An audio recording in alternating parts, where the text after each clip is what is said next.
Before we start this live stream, I'd like to go over a few community guidelines. Please be civil, respectful, and tactful to all people, groups, and organizations we may be talking about. It's okay to not like everyone, and please use extreme tact while talking about these things. I want to keep the environment very positive around you. Please no graphic sex, violence, death, and I'll add in politics. Let's keep our politics at the door. And let's keep this channel suitable for the entire family to enjoy. Let's have some fun, guys. Let's have some fun.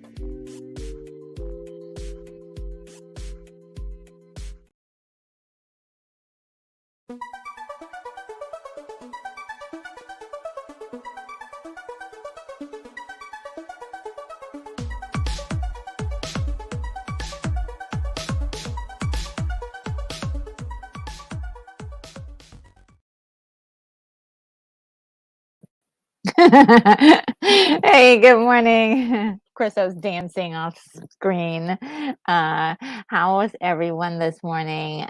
I am Retro Nerd Girl, and I'm broadcasting live from the International Science Fiction Space Station, and things are looking very good up here. A-OK.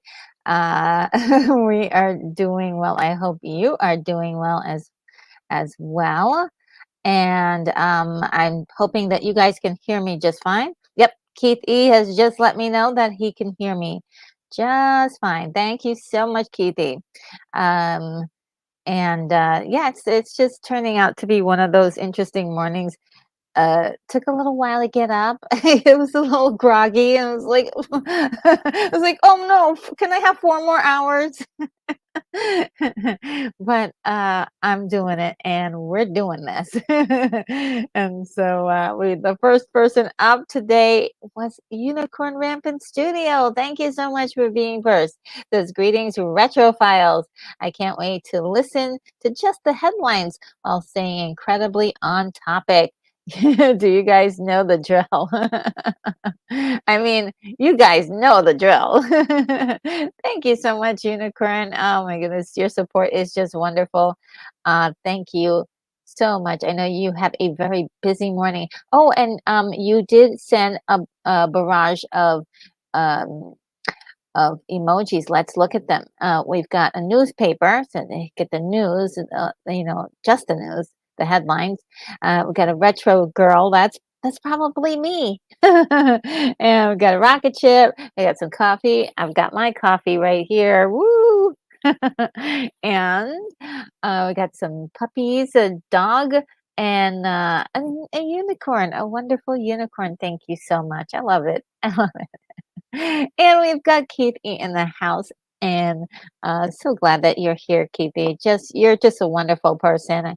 I always think of all the incredible things that you do, that maybe a lot of people don't realize, but Keithy is just a fantastic individual. And once again, thank you so much for being here and always holding it down for the channel, especially elsewhere. And you definitely spread the word around for the channel as well. So I appreciate that too. And Unicorn Rampant Studio saying hi and saying hi to Hooper. Hello, Hooper. How are you today? Um, and let's see. Mr. Londell's Groovy Movies is here. I'm so glad that you're able to make it here. Says greetings and felicitations. Wow, I haven't heard that one in a long time. Hip hip hooray, tally ho! Yes. Oh my goodness, I do love that. Thank you so much.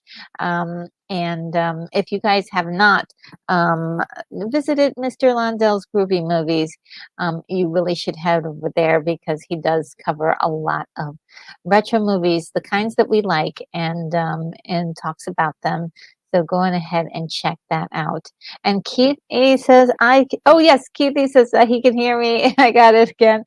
Thrash Bondapons is here. Says, hey, cats and kittens.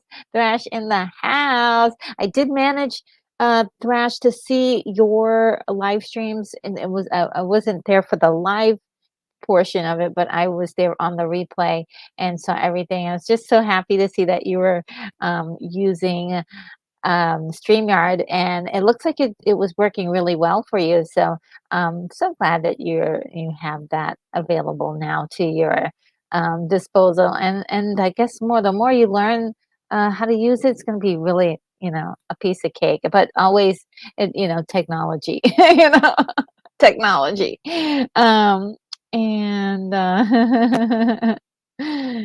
let's see. Uh, yeah. Everybody's saying hi to each other, which is awesome. Awesome.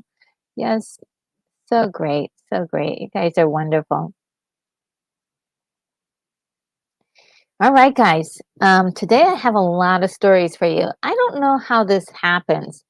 I said, okay, well, just gonna do the headlines, and I was thinking to myself, oh, there's not gonna be a whole lot of headlines. There's a lot of headlines. I don't know why it comes to me, but I have gotten a barrage of headlines, and it's wonderful. I get them all from X.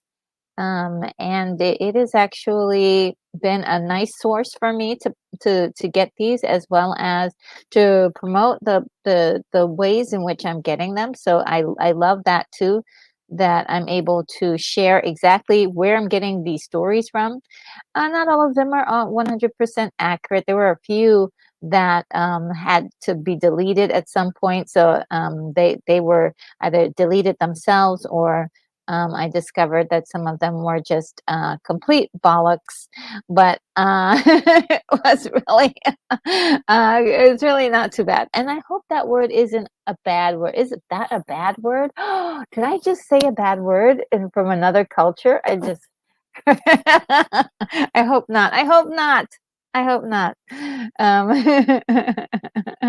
I, I really do. But if I did, I apologize. But I don't think I did. Um, uh, just let me know if I did, guys. Let me know if I did. So the first thing up is box office. Oh boy, box office. Wow, wow, wow, wow, wow. So right now, at number one, we've got Argyle, the brand new movie from Apple TV that, and Apple TV has been known to get these big tentpole movies that they're now producing and putting them out there on the box office and and then putting them exclusively on their streaming platform. So they're doing sort of like what Netflix is doing. So for Netflix has a way they don't really put any of their things out um, for actual box office doesn't really count for them. So this is very a unique model that even Netflix is not even doing. So um, this is pretty cool. However, I'm not sure how long Argyle will stay on the top because there've been a lot of reports that a lot of people did not like Argyle. I've seen some people say they love it. Really, like some people say that they love it, and then some people say it's meh, and other people say it's just horrible. So the reviews are all over the place for Argyle, and I think it's gonna come down to taste. Each person is going to have their own amount uh, of of love or hate for something. But because it's not like a meh movie all the way across. Like I've seen a lot of movies that are just like, oh, like most people think that it's just an okay movie. This is not the case. There are people who actually love this. So I think there is a market for this. It's going to go niche. It's not going to be wide like like some other franchises, but it's also a new franchise. It's a new we've been asking, asking the Hollywood gods, please deliver us a brand new franchise so we can love on or we can enjoy instead of these rehashing the same old franchises and digging them up out of the grave and resuscitating them and just making a complete Frankenstein story. um, we've got something new, but again, it takes some time for new things to catch on. So I'm not sure what will happen with Argyle. Argyle is also being released with a book as well. So there is a book uh, portion of that. So maybe we'll get to that will also help with the sales or the growth of that franchise. So I'm looking forward to see what is going on next. It's something to keep your eye out for more things in the future with Argyle. Let's see. I didn't want to go speaking too much. Thrash says, Retro Nerd Girl, you're too kind. Yes, I am getting there. Oh, it's wonderful. Yeah. And also, yeah, great shows this weekend too. Um, And Dash from the Pond says the word is a little naughty, but not really bad. Okay, good, good, good. Uh, yes, okay. I will. I usually use the word malarkey. I don't know why that other word wanted to come out. Um, so I will use malarkey from now on. That was really wild. And Trash Panda says, if you watch Game of Thrones, you'll see your English cousins say way worse words than that. Yeah, I'm trying to be good. I'm trying to be good. And Keith E says, Randy's more than a name in England. Oh, okay. Yeah. So yeah, thank you guys for straightening me out on that because I wasn't quite sure. And if it's just a somewhat little bit of a naughty word which they've probably heard before, you know, I just wanted to make sure I wasn't crossing too many lines there. I wasn't. It's like a word it was just popped up in my head. I don't know why.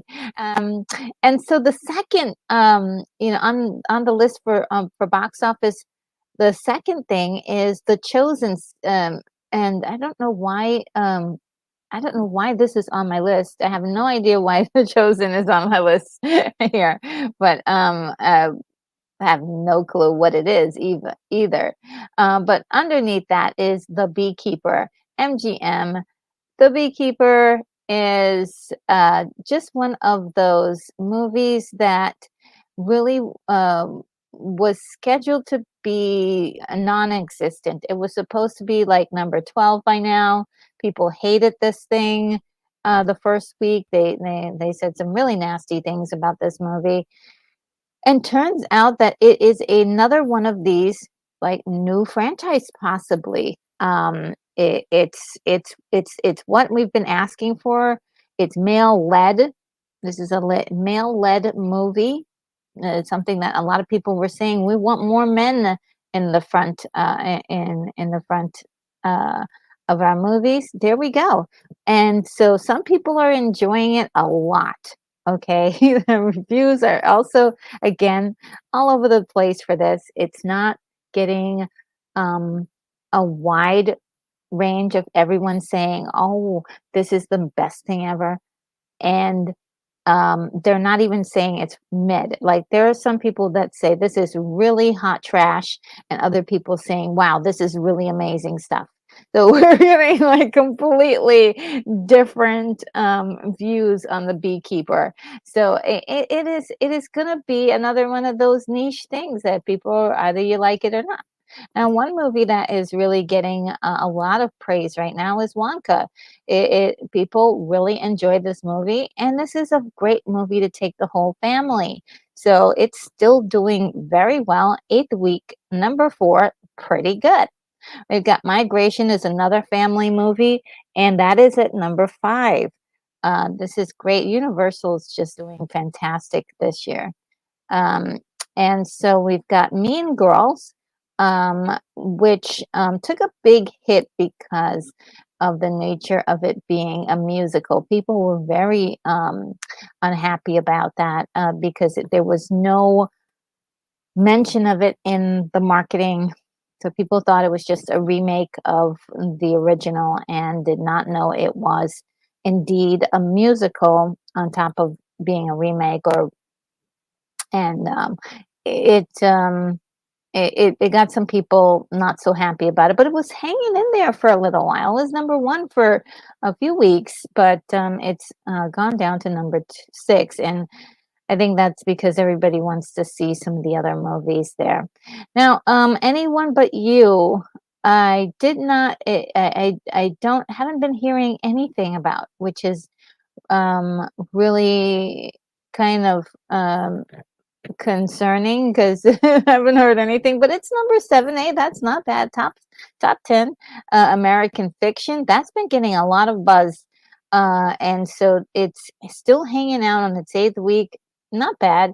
And Poor Things, of course, is up for a lot of Oscars, and that is at number 9. I think most people are seeing it in the theater because they really want to take part in the zeitgeist of going to see an Oscar-winning film or Oscar-nominated film in the theater. So that's giving it a lot of boost right now. Guys, Aquaman and the Lost Kingdom. What is this? This is incredible. I love this story. It's number 10, like, it's still on the top 10. How is this possible? It was supposed to flop so hard that we were gonna get tidal waves going through the entire, uh, industry, and it did not happen. Aquaman did fine. It did fine. Did it make back the money, for the film and actually, like, made money? I don't think so, but it did not go out in a very embarrassing way, as even I think even the studio probably didn't think it was gonna do so well. Hence, the ending that they chose for that film is probably not the best. But they, I'm really surprised. People are just giving it a shot, and I like that. I love when people defy the predictions. We've got Night Swim at number 11. I have not heard much about this at all, but I suppose it's doing well at the fifth week, still out there. Boys in the Boat, another one that I know have heard little about, number 12. Zone of Interest is at number 13. Number 14, Iron Claw is still clawing on to the top 20. It's really cool, pretty cool. And of course, everyone has been really, this is an insanely really good movie from what I'm hearing.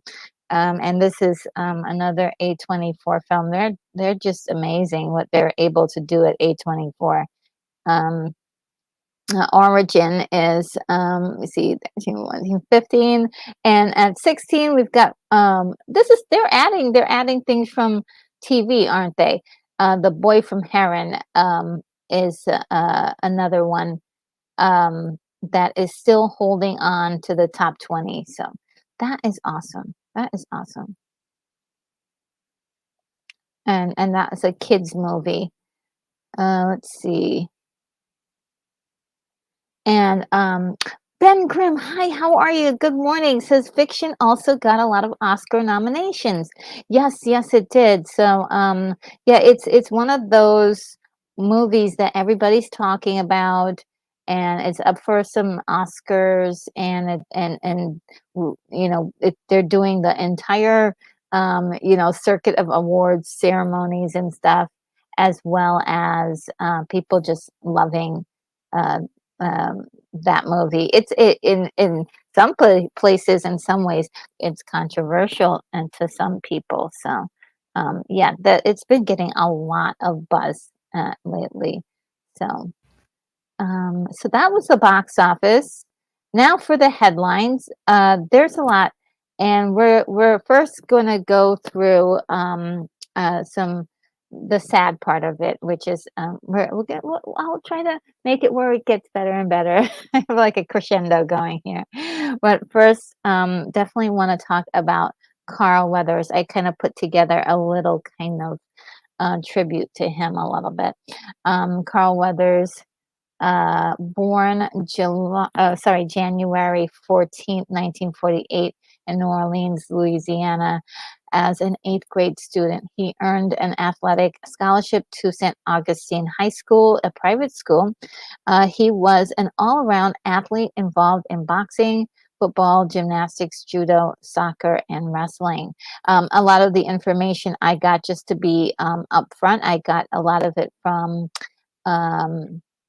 Wikipedia. I know it's not always accurate, but this is so far is what I've gotten from them. Just want to be upfront with my sources. Weathers was a defensive end of college, 1966 at Long Beach College. He was transferred to San Diego State University, becoming a letterman for the San Diego State Aztecs in 1968 and 1969, helping with the Aztecs win 1969 Pasadena Bowl. Weathers considered acting as his first love, performed in plays since grade school, and received a master's in theater arts. That's pretty amazing. So I did not know these things about him. Weathers signed with the Oakland Raiders of the NFL, and as an under sorry as undrafted as an undrafted free agent in 1970 as a linebacker, helping them to win AFC West Division title on their way to the first ever AFC Championship game. Weathers signed with the BC Lions of the CFL from 1971 until 1973. During the off seasons, Weathers attended San Francisco State University and earned a bachelor's degree in drama in 1974. Weathers retired from football in 1974 and began pursuing an acting career. So this is all before he even decided to become an actor. Um, what what a beginning. Weathers began working as an extra while still playing football. He debuted in two black exploitation films, Bucktown in 1975 and Friday Foster in 1975. I've got to see those movies. He had brief roles on TV shows like Good Times, Kung Fu, Cannon, Starsky and Hutch, and Barnaby Jones. Guys, you guys remember Barnaby Jones?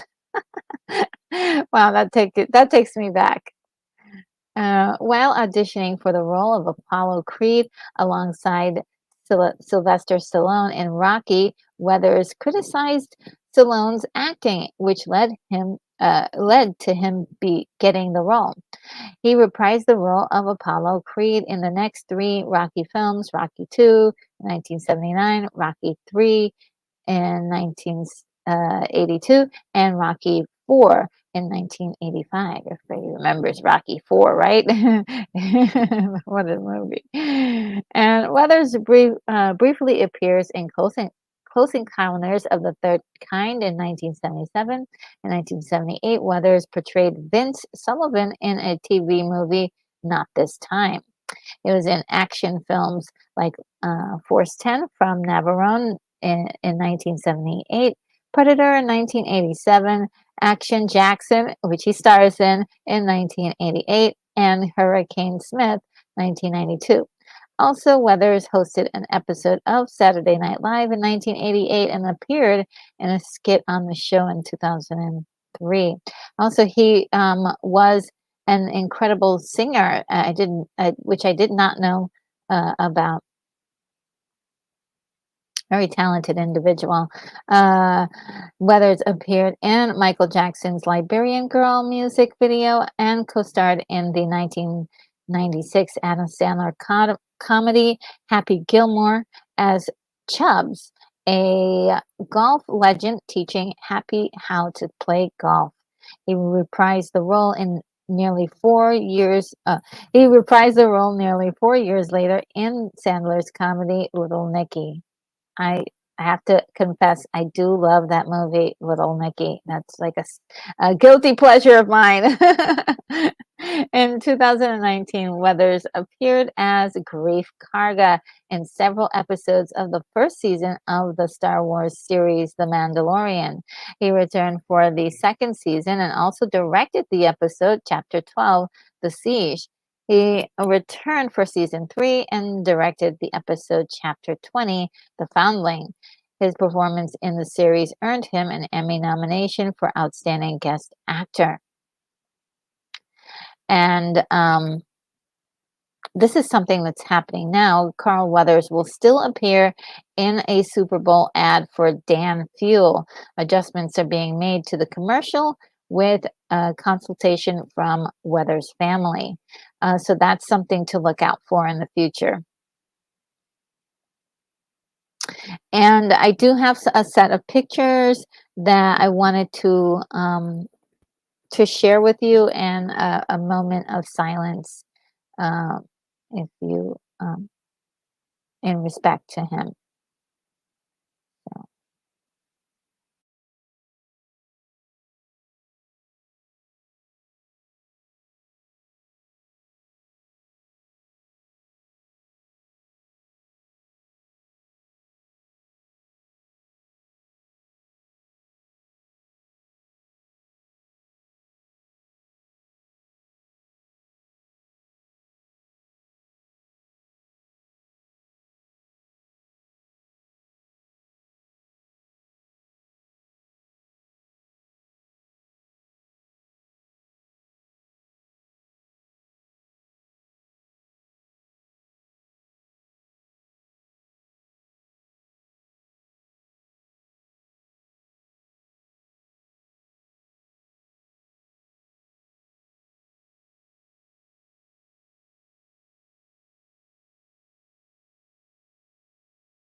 Yes, this is really sad. I'm just really super sad. I had some moments of like just really crying very deeply about this, and it's a I guess a sign of a new time, or just the passing of like old memories that's associated with this great man. And um, seeing him in the theaters and seeing him, he's been really a part of my personal life, as just as an entertainer for years and years and years. So it's really sad to see him go. And it looked like he was really still preparing to do a lot more stuff. He was going to direct something. There was still stuff that he wanted to do with the Mandalorian. And yeah, there was a lot of he was a person who kept working in the industry. And so glad to see that he, even at this age, I believe it was 76, 72 or something. Let me know if anybody's got his exact age, but in his 70s, he was still a working actor, and doing it very well. Uh, if, yeah, so sad. Let's see. Oh, look, Gemma Lama just walked in the room. Good morning, everyone. Hello. Just sorry, but it's a very somber moment that we're taking for the legend. Uh, Carl Weathers, just a wonderful performer. I hope it's not bringing you down too much. And yeah, Thrash Panda says, R.I.P. Mr. Weathers. Yes, and Keithney is saying good morning to you. And Thrash Panda says, fun fact, if I remember correctly, he was a contestant on the dating game. Wow. While he was in college. Wow, I did not know that. Yes. And Jamalama says, oh, yes, he was indeed 76. Great, great, great. My memory isn't going too far off the sometimes I wonder, but thank you. Yes. Oh, and Josh Herrera's here. Hello, Josh. Says good morning. All right, to you and everyone. Thank you for sharing these memories with all of us. Yes. Oh, it just is something very just personally, he's from Louisiana, and I have family in Louisiana. um, and I mean, it's possible we could be related, but he looks a lot like some of my family members. Um, and my dad favored him a lot. So for physically, look, the looks department. Um, and so it was really kind of, um, it's kind of like you see somebody, you're like, hey, that guy looks like somebody who could be in my family.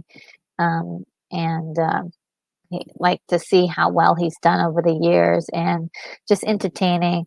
What really gets me, what really really gets me, is how he's such a like bro dude, in a way, like the guy, your best friend. He's like your best friend. Like he was, and how he was such a good friend to Rocky. Starting off as his antagonist, and then turning out to be um, a really good friend of his. And just that bro love is just so cool. I want I want to see more of that. I love seeing that. Um, and so yeah, that's really cool. I'm all in tears now. I'm leaking, guys. I'm leaking. It's only 10:36 and where I'm at, and I'm already leaking. That's not good. Oh man. And Josh says retro. And Jamalama says, I'm glad I heard you say a moment of silent. 10 seconds later, I've been sending messages like hello, hello, audio. Yes, sorry about that. Yes, I think next time I'll put a banner and just say like I'll say that. I think that's probably a good idea to put up a banner. Um, yeah. And Josh says, "Your heart is so big. Thank you for sharing that." Oh, well, yes, thank you for listening and being here. Um, it it's just, I we're losing so many of these people that are, they've held up Hollywood for such a long time, and they've kind of um, kept us going, get the people going, like through childhoods and jobs and um, you know everyday life tragedies and great moments. You can always depend on a good TV show or movie to watch, and these guys are there, and it's so it feels like the end of an era to see someone that was so great like this go. And there's like Cheetah Rivera. I mean, she wasn't like, I didn't have like all of her things. I wasn't like the biggest super fan, but I was a fan, and for to she was a part of also like really cool things that I saw when I was younger. And so yeah, it's really tough. Yes, thank you. Thank you for saying that. Yeah, so I'm going to continue with the headlines, but I just had to get into that with Carl because it really it was a real sting. That one stung to so got me a little teary eyed. This also is another sad story. Sorry to bring you guys down. I promise it's gonna go uphill. But unfortunately, Toby Keith, um, who has been in the industry for such a long time, has passed away. A country music singer, songwriter, known for hits like "Beer for My Horses" and "As Good as One." As I once was, died Monday night of stomach cancer. Just tragic. And you can see here he lost so much weight so quickly. And so I got another story piece here. Toby Keith was diagnosed with stomach cancer in 2021. That's a short time, and revealed the diagnosis in 2022. Keith performed for the first time since his diagnosis at the People's Choice Awards the People's Choice Country Music. Sorry, why am I putting in words? People's Choice Country Awards in September 2023. That was not so long ago. A prolific artist, Keith released 19 studio albums, 2 Christmas albums, and 5 compilation albums over the course of his career. Incredible. 2 Christmas albums. I haven't heard them. I need to listen to those then. Um, yeah, just so sad because this is, you know, I'm sure for a lot of people who love his music, this is heart wrenching. His story, and like basically within 3 years, what can happen in such a short amount of time. Um, This is also very another sad story. Turns out a crew member working on Marvel's Wonder Man television series died after an accident at CBS Radford Studios. Variety has confirmed the crew member, a rigger, fell off the rafters Tuesday morning and passed away. Filming for Wonder Man was not occurring at the time of the incident, and the production is now halted, at least for the day. I hope they're gonna investigate what exactly happened and make sure that doesn't happen again. Um, and the proper reasons for this is found out. So yeah, that's a sad one. Uh, Sorry to have to report that. Let's see. And Gemalama says, "That's horrible." Yes, yes, yes. I mean, you're doing your job, and then this happens. So there has to be some investigation into this. before they continue filming. I would not be comfortable if I was the production manager or if I was the executive producer. I would want to see that this would, that this never happens again. And that's the problem with a lot of things with Hollywood is like just acknowledging something's bad and then looking into it so that way it's not repeated. So this is a very interesting tight thing that's been going around the internet lately. And look, I don't work for Apple. I swear, I don't work for Apple. But Forbes, and not just Forbes, but every single, well, I don't know, that's an exaggeration. Let me be honest. A lot of, a lot of, um, uh, I would say news organizations decided that Argyle flop was going to be in their title because that was what I was like, what is going on here? I thought it was number one at the box office this weekend. It was projected to make more money than it did, even though it's at number one. It's just not pulling in the numbers that you could say that this seems like it's the right projections for what it should be making based on how much it costs. See, that's the problem is how much it costs. It's $200 million they spent on this movie. And, on when you look at the trailer, you can see, hey, they put a lot of money into the style and things to go to do with this movie, and that's cool. I think there there's an idea here that seems very interesting. Lots and lots of celebrities or A-list people are in this movie. So I think a lot of people were expecting a lot more. And one big problem was that Dua Lipa and Henry Cavill, big names, they basically sold this movie. Their names are really the ones that people are trying to come into the movie theater to see. And what the response is that there's not enough of them. There's not enough of these characters. And so that is a problem with that. But one thing I think a lot of people are not getting is that for Apple, this is not a flop. This is not a flop for Apple. Apple is one of those companies like Netflix that has a lot of money to play with. Their money and their source at right now for what they're building for their streaming service is an entertainment service or entertainment section is really about getting people on their streaming platform. They don't mind spending 200 million on a new franchise that people will only be able to get on Apple.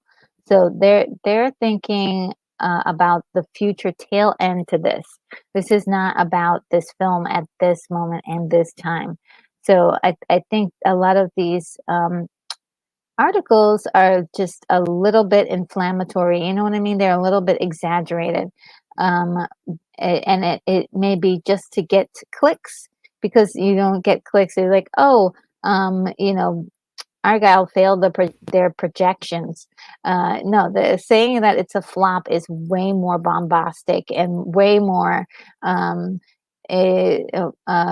devastating to say. And also, it is also part of this sort of like what would you call it? Clickbait, that's basically what it is. So I'm very uh, possibly critical of the use of this kind of a title, but um, yeah, it's not really a big deal for Apple. And just to look at their lineup, Apple TV is doing really good. Look, this is all the new stuff that um, they're developing for this year alone, and or that's in the pipeline. And Masters of the Air just released, and all of this is just a lot of content on their platform, and it's exclusive. So good for Apple. they're also doing more. Let's see. Here it says, you're formally invited to step inside Palm Beach's most exclusive club. Palm Royale premieres March 20. And this looks really interesting with Kristen Wiig, which I haven't seen her do a whole lot lately. This is great. She looks fabulous. Ricky Martin is in it. Josh Lucas, Leslie Bibb, Amber Charday, Robinson, and Kia Gerba and Laura Dern. This should be interesting. Laura Dern, I haven't seen her do anything lately, so this will be great. Allison Janney plus special guest stars. I believe Carol Burnett is what the end of this was going to say, and I'm really looking forward to this. I may need to find a way that I can get myself some Apple TV because they're doing so much, and they're really investing in having quality shows and quality products. You may not enjoy um, Argyle, but the production looks fantastic. So um, that's it. Another one that they're doing. Noel Fielding is Dick Turpin, the most dangerous highway robber of the 18th century, sort of. And so this is like another. This is a comedy series that they're doing, or is it? Um, and it looks hilarious. The trailer is so funny. It's really cute, and it's got a lot of that British humor to it. And this guy is just he's extremely interesting looking. You can't keep your eyes off of him. He's so interesting looking. And it's the completely made up Adventures of Dick Turpin, which premieres March 1st. That's coming. So yeah, there's another one. Where did they find Michael Douglas for this? I thought he wasn't doing it much on and so here he is. Let's see, Michael Douglas is Benjamin Franklin, inspired by true events. Franklin tells the thrilling story of how Benjamin Franklin went on a mission to France to underwrite America's democracy. It's a limited series that will be premiering April 12th. Really cool, good stuff. I want to see this, and of course, Masters of the Air is something that everybody is like talking about. It's big. It's a big deal right now, and I don't, like I said, I don't have Apple, and I'm like, okay, let me see if I can fix my finances to get Apple TV eventually. It's great. It's great. Um, and speaking of these streamers, since Apple has a very similar model system to Netflix. Um, a lot of people over the years have been kind of yelling at Netflix, why don't you have, a box office release of your films? Um, and the chief content officer, Bella Bajaria, says Netflix will never do theatrical, as our members love films that they want to see, and they want to see films on Netflix. So that's their model, and they're sticking to it. I'm not sure if that will be something that I always stick to, but um, I think it's most necessary um, for them to try. I mean, I think they should think about it at least. But and they're going to spend the $200 million on these projects anyway. Might as well. But maybe there's another feature to it that we just don't see, because they've been doing quite well without it. They have been. Let's see. Yes. Jeff Schneider was sort of like a rumologist, if you will. He always seems to have some scoops, here and there. He says there's a hot rumor that Disney's Sean Bailey is the current frontrunner to replace Scott Stuber at Netflix, and which is sort of interesting. And we'll see what happens because um, that's what everybody wants to know. Like who's going to replace Scott Stuber? And as I just mentioned, um, this woman. Let's see if I can get back to it. Bella Bajaria is speaking on behalf of Netflix, and that was something that Scott Stuber did before. So we're going to keep our eyes open and follow up with this later on. Hopefully, we'll know soon. Maybe we'll know soon. But I would be very concerned if they had announced that for sure he was hired, because then that would mean that Scott Stubert had been like that him leaving the company was something that was more or less planned. So I'm glad that it isn't.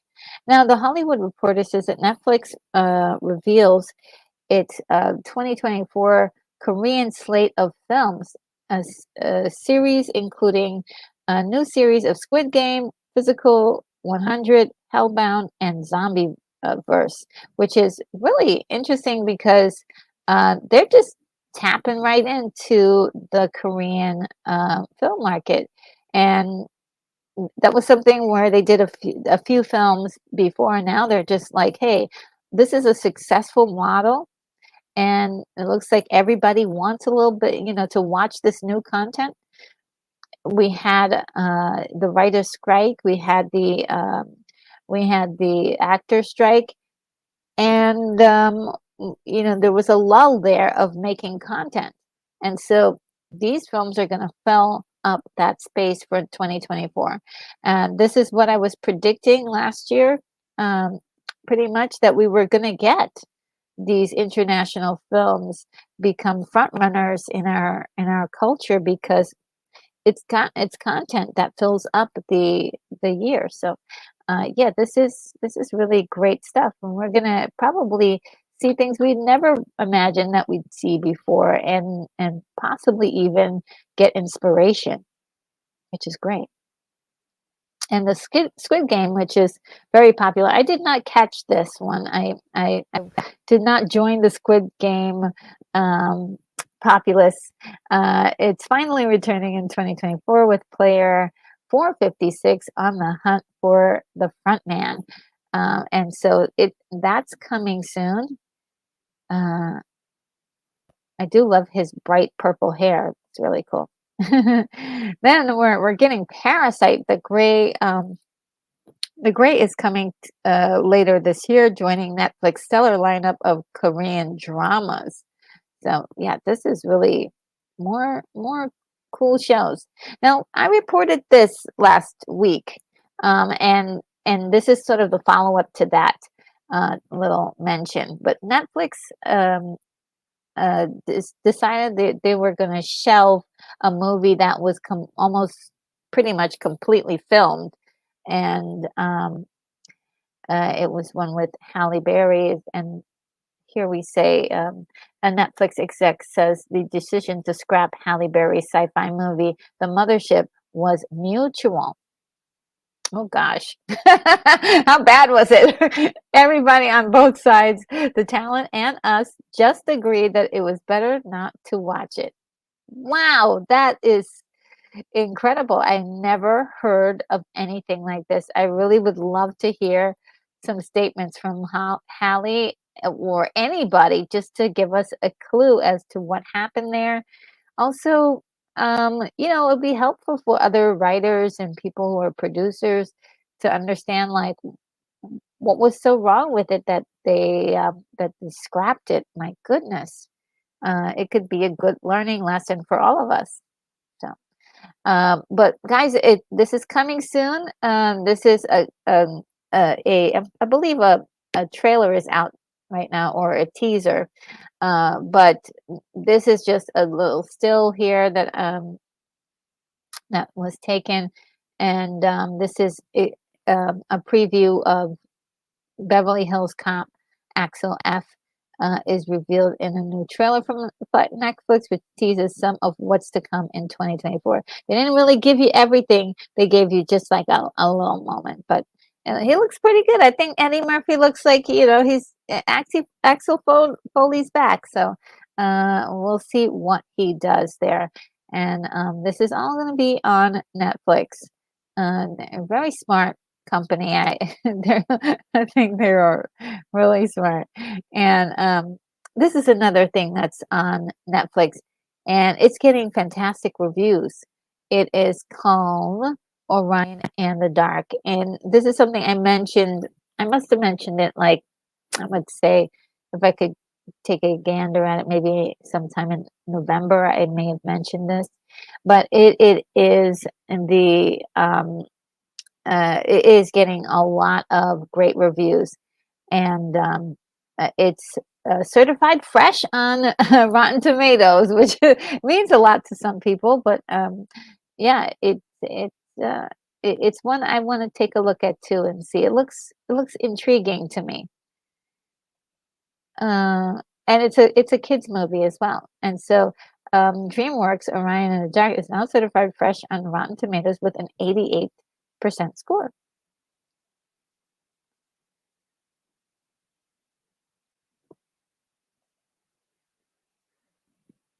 All right, hold on 1 second, guys. I've got to fight the allergy beast.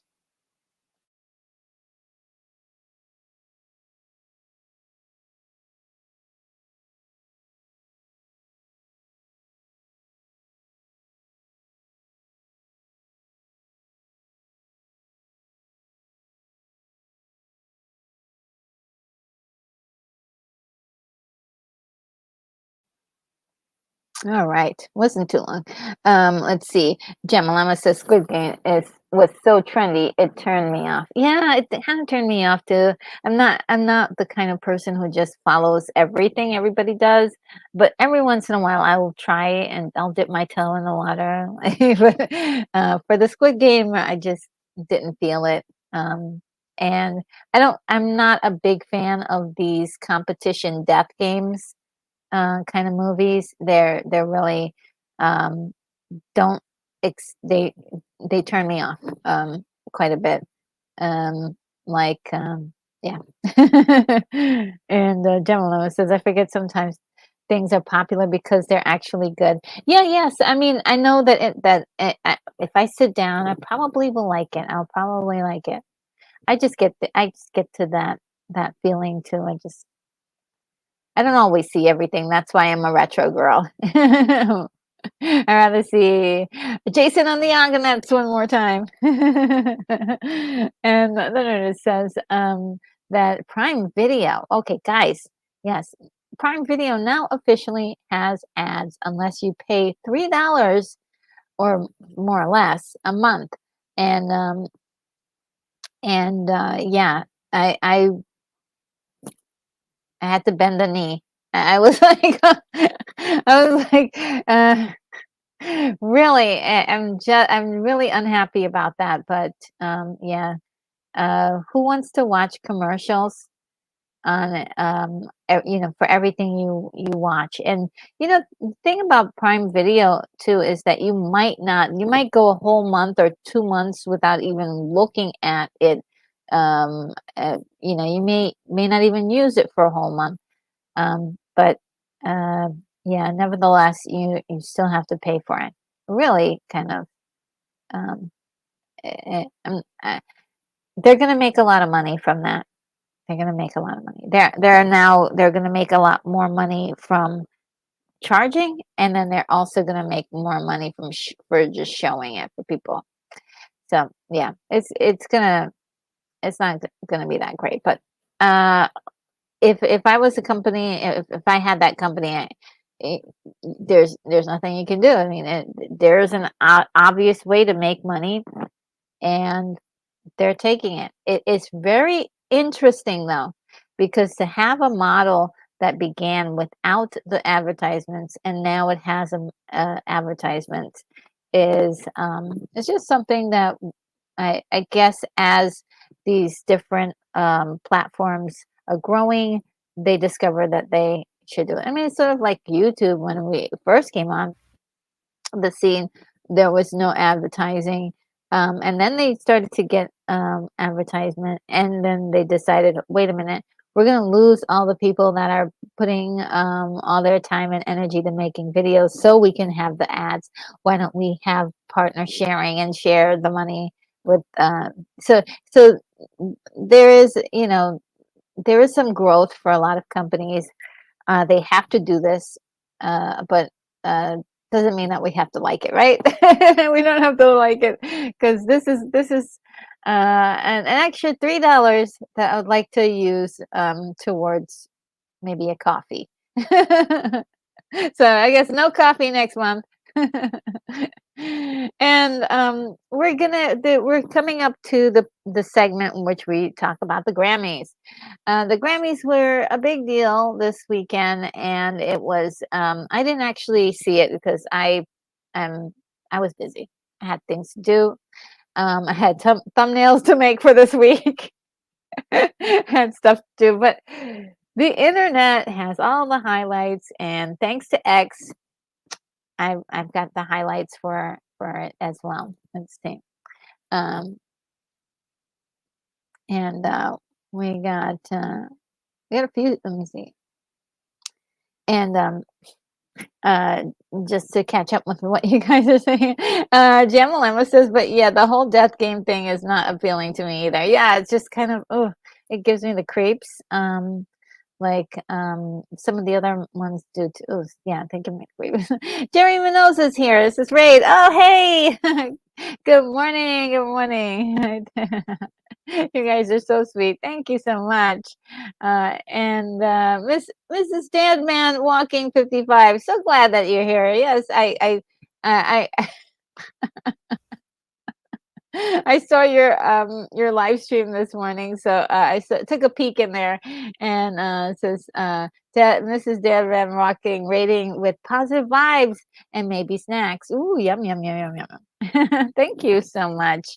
And Agent Atwood is here. Says Mrs. Dadman Walking rating with positive vibes. Yes, thank you guys. You guys are so wonderful. Thank you so much. And Jamalama says, "Did I hear snacks?" Reminds me of Scooby. Scooby snacks. And thank you so much, that man walking 55. Thank you so much. And just so everyone knows, in case you didn't catch it, last night I was really privileged to be on Dead Man Walking's channel, Dead Man Walking 55 channel, and we had a really great conversation.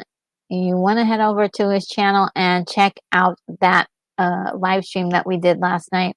It was fun.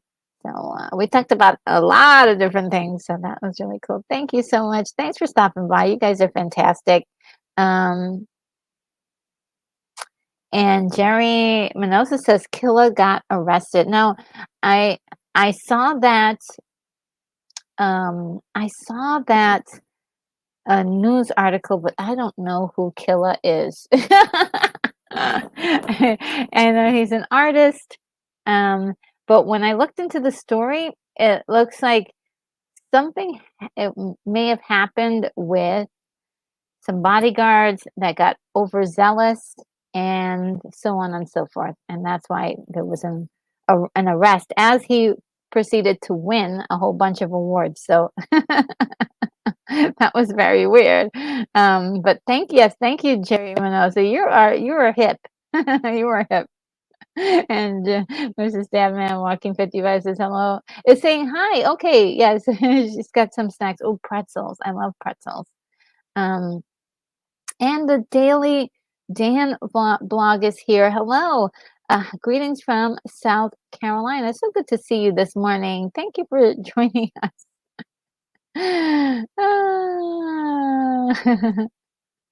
And yes. And Deadman Wagi says, yes, Roger, that was such a fun time. It was. And Jerry says, yeah, he got 3 Grammys. He got 3 Grammys after getting arrested, which a lot of people were like, wow, he's being arrested right now and he's getting these Grammys. So yes, thank you, Jerry Minosa, for bringing us the news article, I was like, "Oh, well, I don't know if anybody will know who Killa is." But, oh, and you're getting hash browns. Okay, great, great, great. Great. Yes. Oh, and so Dion is someone who has been sort of out of the picture for a long time. She's had some rough times, especially after her husband died. That was, he really was. They were really in love with each other, and she really changed after that, and it seemed like was getting more and more physical issues, and she has something. I'm not quite sure exactly what it's called, but it's something like stiff person's disease, and never heard of it before. But she has a condition in which is it's very hard for her to do the things that she used to be able to do.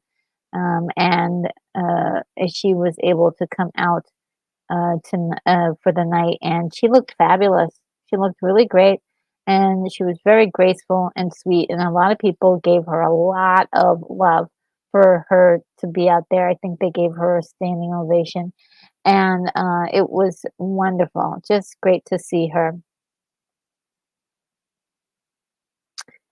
And Uh, let's see, it says here Celine Dion received huge Grammy standing ovation when she made a surprise appearance with Taylor Swift singing along to The Power of Love, and as it played while Dion walked on stage.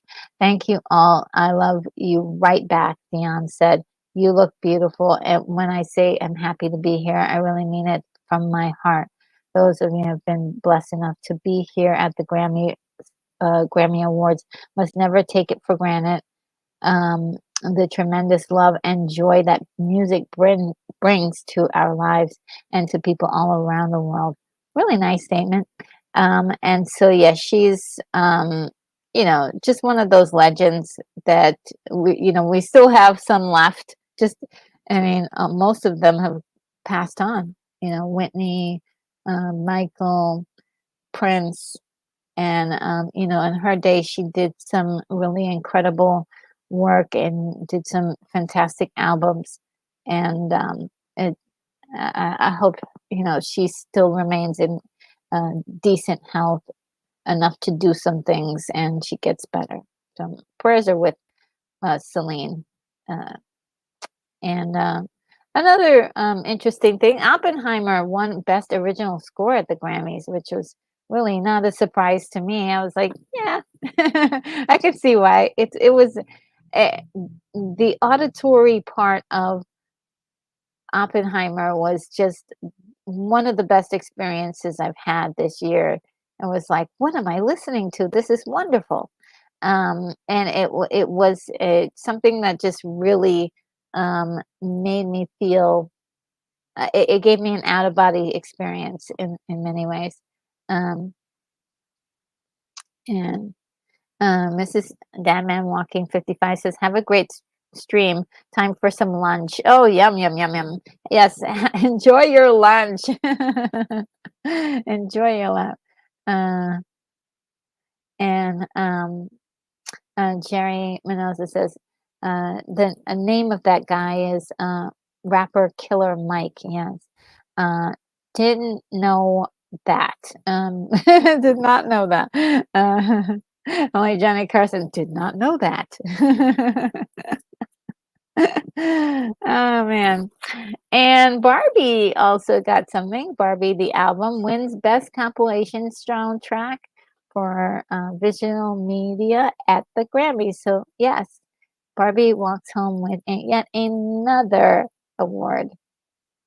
And this is the probably the big news of the evening. Besides the situation with Killer the rapper being arrested, Jay-Z calls out Grammys while accepting Global Impact Award with daughter Blue Ivy.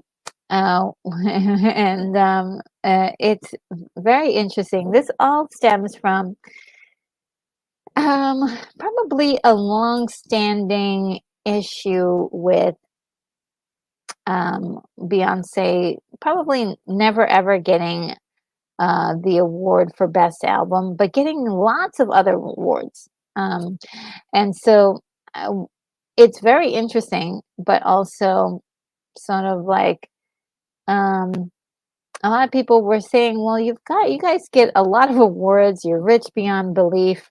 Um, you're asking for more." So there is there is a real complaint there, but there's also sort of like, aren't you happy to be getting an award? Aren't you enjoying this?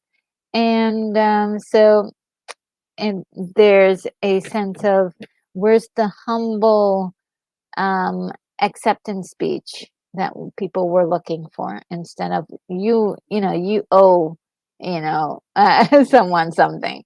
So yeah, this was really one of those moments where we have a torn audience of what is right and what was wrong in this situation. But I would say for myself personally, I probably would have taken this up in private or in some other fashion, um, maybe with the press afterwards, but I would have definitely thanked the organization for the present award in his hand. So that would have been my first thing. But some people, or the rumors are that, maybe Beyonce put him up to this. I mean, who knows? This is starting to become a pattern with people speaking for her at the Grammys, as we all know that one uh, famous moment when Kanye got up on stage and kind of said, "Hey, this award really should have gone to Beyonce." So it's interesting. It's an interesting phenomenon that keeps happening. Jay-Z slammed the Grammys while accepting a special award by calling out his wife Beyonce's lack of an Album of the Year win. She has more Grammys than everyone ever won um, Album of the Year. So even by your own metrics, that doesn't work, he says. Think about that. And most the most Grammys never won album of the year. That doesn't work. And so I think he's making an interesting case that she's won a lot of Grammys, but never won album of the year, and should have gotten album of the year if she's won so many Grammys. But also, in the spirit of sharing some of the wealth with other people, who are you going to take that Grammy away from to give to her, is also the other question. So there's that. Also, this is another thing that a lot of people had some issues with. He turned his Grammy into a drinking cup after his speech. And so a lot of people were like, he's so disrespectful. Now, the truth being told, in this particular case, is that he always does this when he wins a Grammy. So this is something, a tradition for him. So that was actually kind of funny, and kind of interesting to watch all of the different responses to this, especially after his um, his speech. I don't know, what do you guys think about this? Him criticizing the organization that just gave him a Grammy, about trying to get more Grammys in his family. Seems a little bit tone deaf to me, but I can see why he's making his case, but I would take that up in a different way. You know what I mean? What do you guys think? He says, do people vote on these words, or does the organization decide on the awards? I think it's decided by peers. Not quite certain. I really can't answer that question um, definitively, but I think it's voted on by your peers. Jerry Mendoza says, I don't watch the award shows anymore.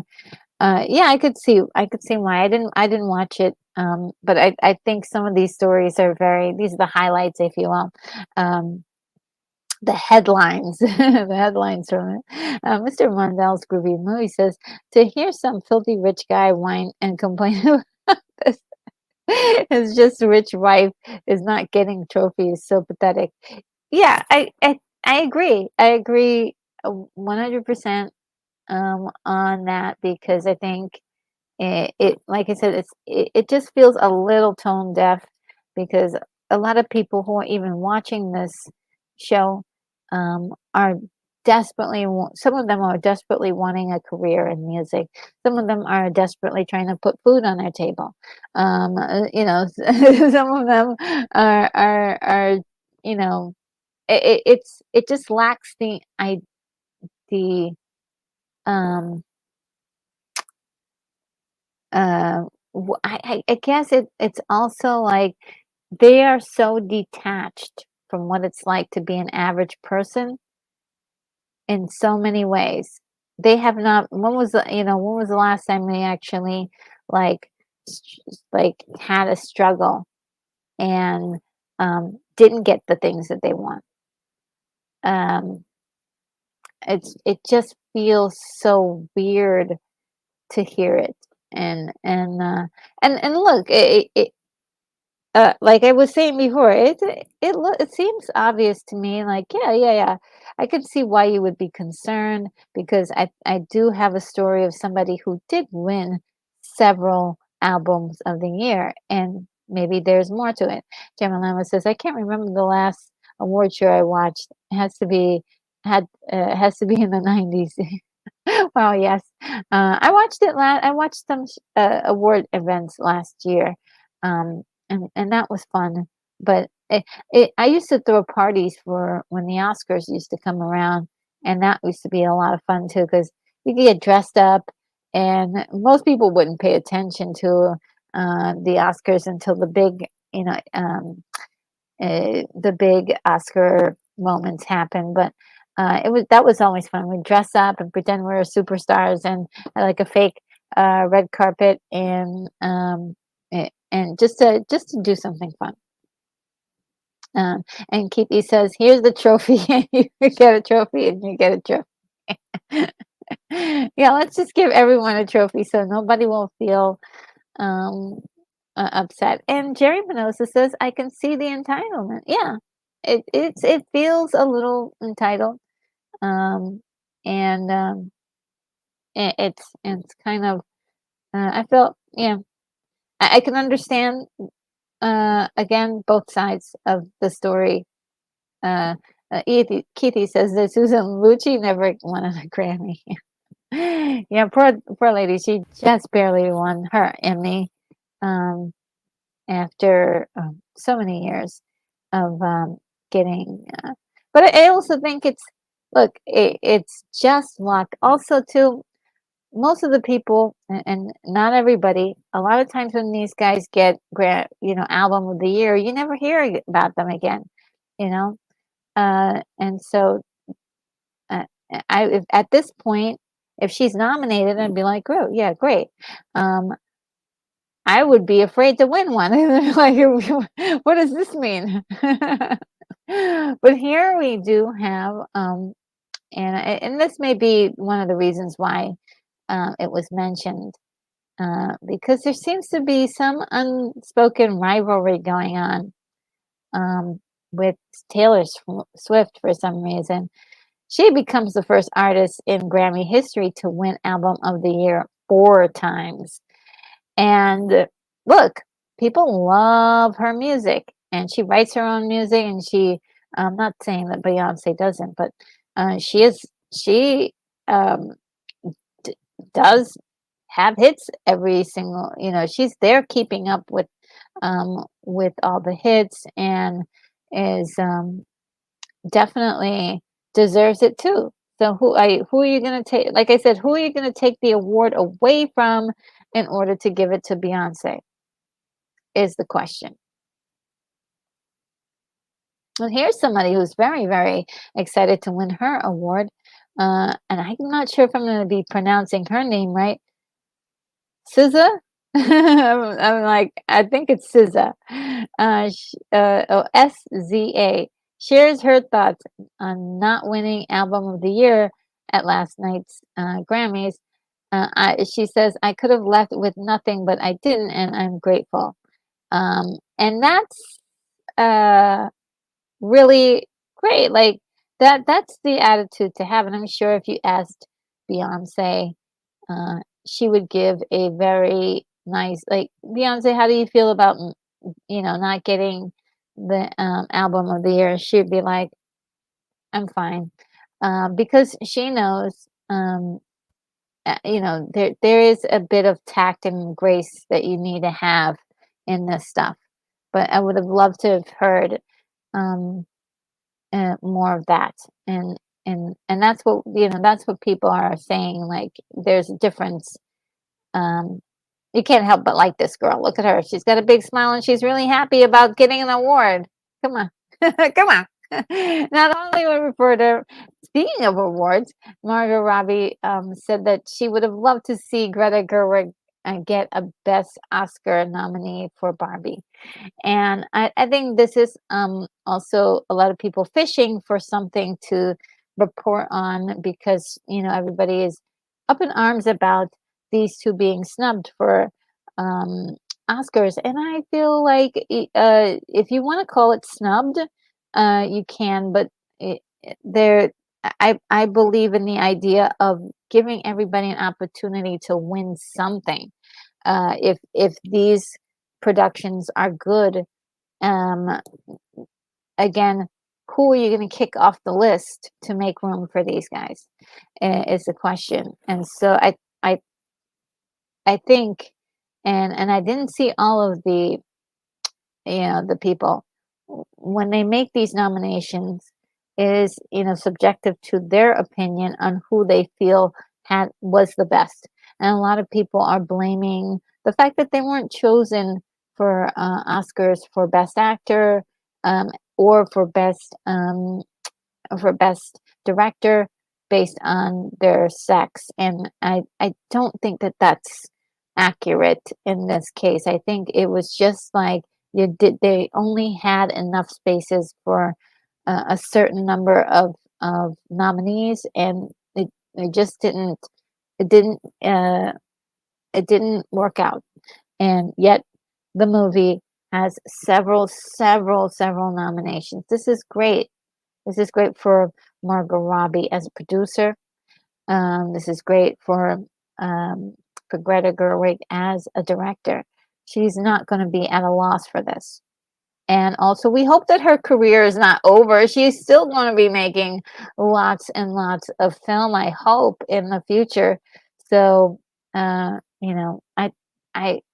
and I think a lot of people act like the award ceremonies are the reason why we get entertainment, and that's not true.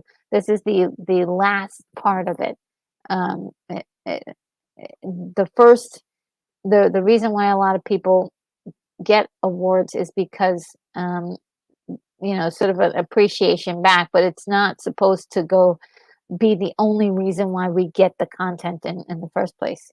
Um, well, moving on to television. This is a very interesting story, and unfortunately, it's gonna get this one is gonna get a little political, but it's not. I'm gonna go really quickly past this, but I just wanted to mention it really quickly. We're not gonna spend a lot of time in it.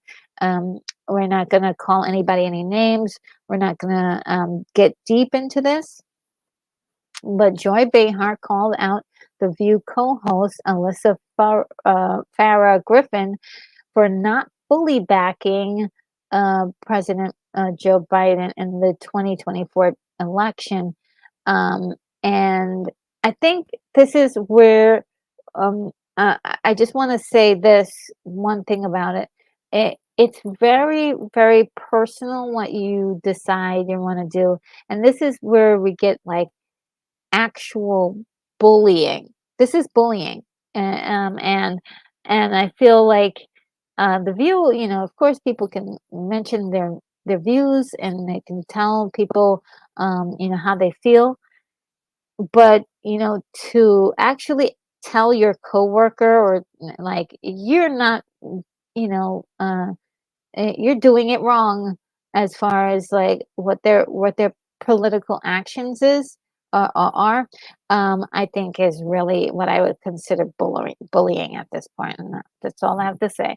And that happened. I hope you guys can tell me your point of view. I don't want to, but it's really kind of outrageous, and I just wanted to mention that. Um, and this is one that's really interesting. Henry Cavill, um, in a really nice interview that he did with Josh Horowitz, just gently mentions, and I don't know why it becomes news every time somebody mentions just a little something, says that intimate scenes are overused. And then they proceed to say that less than 2% of movies apparently have them.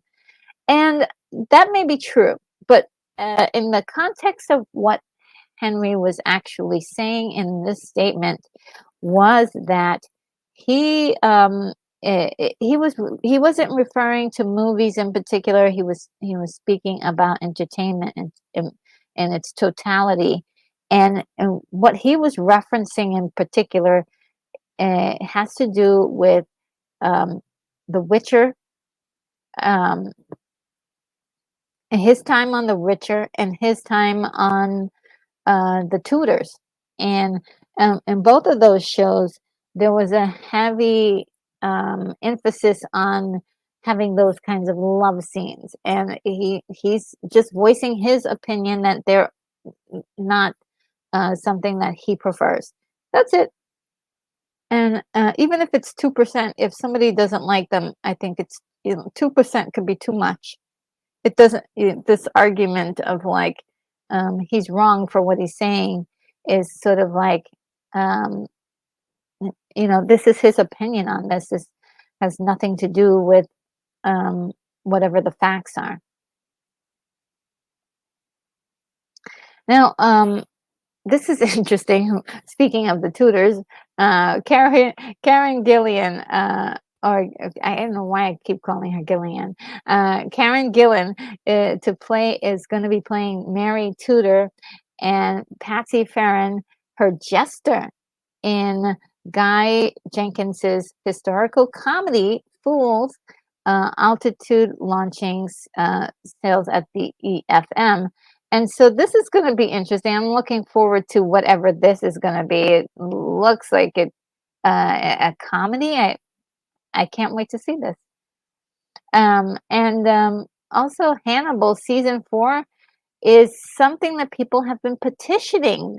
I never did see Hannibal. This is way out of my league, especially with TV show number one, and second of all, that it is surrounding the character that was in Silence of the Lambs, Hannibal, and I not really a big horror fan, but this was a season that did very well, and people want it to come back, and so it's got a renewal petition at about 50K signatures, and I think that may not be enough for, I believe it was NBC that it might not be enough signatures to actually say like let's go ahead with this show, but maybe like a Netflix might pick it up, or one of the smaller, one of the streaming platforms might pick it up, but the actors seem to be interested in going on with Hannibal's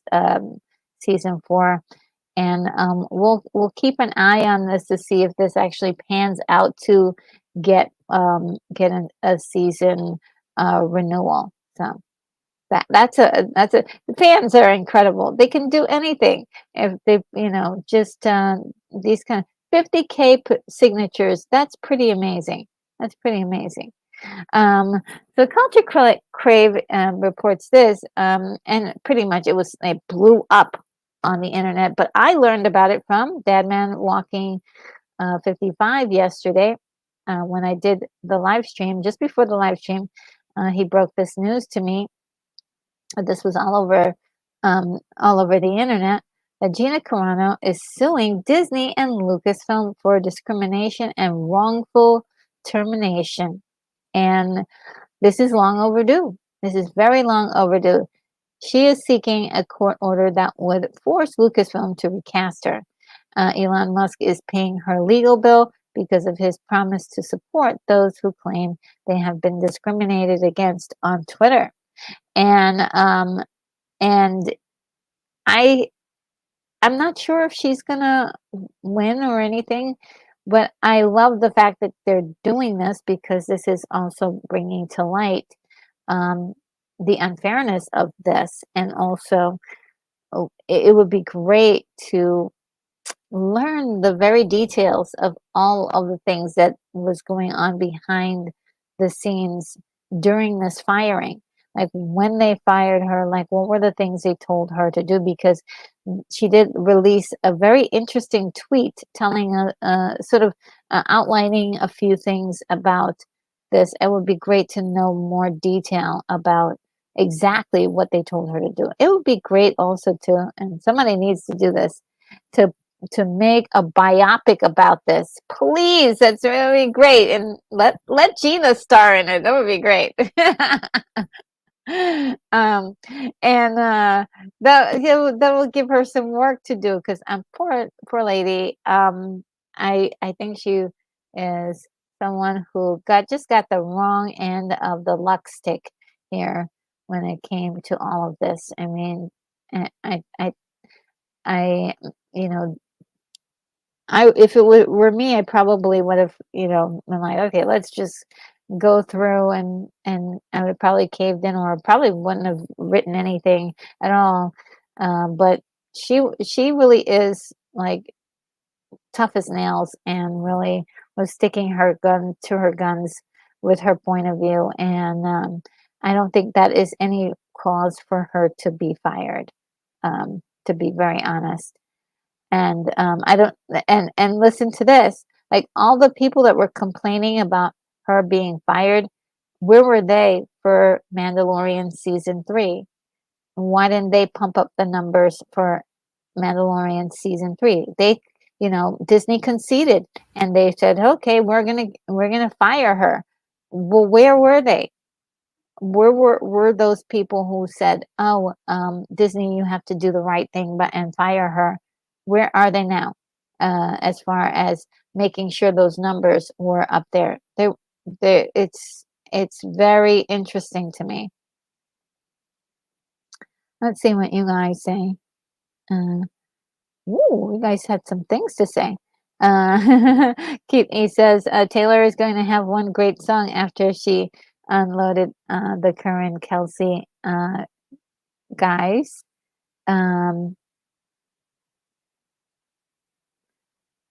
Not sure. Maybe Siri is playing some games on you there, Keithy. But I think I'm saying, I think what I'm saying is that if when she breaks when she breaks up with somebody, that she's gonna have some good songs, something to that effect. Mr. Londell's Groovy Movie says, when it comes to the Oscars, the rule of thumb is the more money your movie makes, the least likely you are to get a trophy. So true. Let alone a nomination. If it's totally unknown, it'll win hands down. Yes, absolutely. You're so right. And that is not just being a bombastic um comment or anything. That is absolutely true. I've seen it happen over and over again. Some movie you've never heard of wins the Oscar, and you're like, where did this movie come from? Who is it? Who are these people? Just as the wildest thing that ever happens at the Oscar. They just don't ever pick the audience favors. And DJ Play Nice is here. Hello. Gotta roll out, nerd girl. Thanks for hosting. Oh, my pleasure. It's so great to see you. Great hanging out with last night and seeing you over there at Dead Man's Place. So great. You're awesome. You're awesome. And Keithy says, at any company I worked at, the employee of the year, people could tell you more why not than why they got it. Oh. And DJ Play Nice says, be safe, have fun, take care of your crew, and rock. Thank you so much. You're so amazing. Thank you. I will. I will take care of my crew. And and let's see. And Jamalama says Drinker was has a nice little video on just uh, on this just out 6 minutes, lays out why why she has a case. Oh yeah, yeah, she does have a case. Oh yeah, she does have a case. It's a good case too. But I mean, as far as her winning, like winning the case, like I think it's I don't know. It's a toss up, but it's enough to say, look, legally, what you know, and morally, what you did is wrong. This is something that's this is a this is something that's going to be played out in the court of public opinion more than it is as something that people, as a legal thing. Court of public opinion is going to matter on this a lot, especially how she was treated. And damn, I'm walking. Time for lunch. Yes, yum, yum, yum, yum. So have a great stream and always a pleasure, Retro. Oh, thank you so much. Yes, same. Likewise, likewise. Definitely hope you enjoy lunch. And Thrashbound upon says, sorry if I missed any comments. Stepped away from the computer. I got stuck doing stuff around the house. Got a split now. Picking up number one granddaughter. Aw. That is awesome. You have a good one. Enjoy the rest of your day, and yeah, it's so good to have you with us this morning. And Keith A says, "I will not be reading comments here for a little while, just listening in." Okay, um, all right. So, um, yeah. So the next thing, I think I have a small continuation of this. It's a fascinating thing. This is very fascinating to me because as long as I've been alive, this has never been something that has ever happened.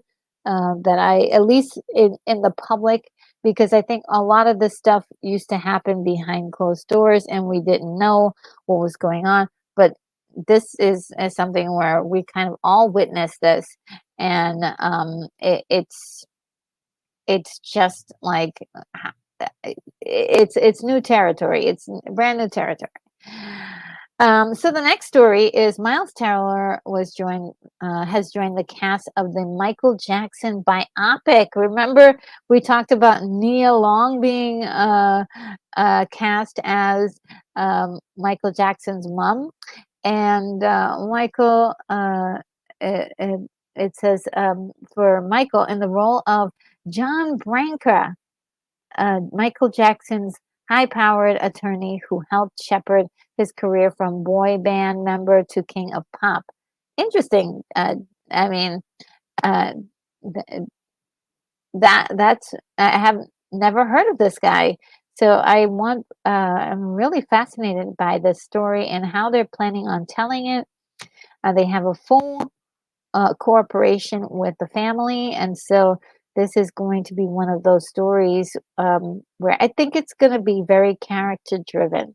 It looks like that's the way it is. So yeah, I can't wait to see what else is in store. Who else is being cast in this movie?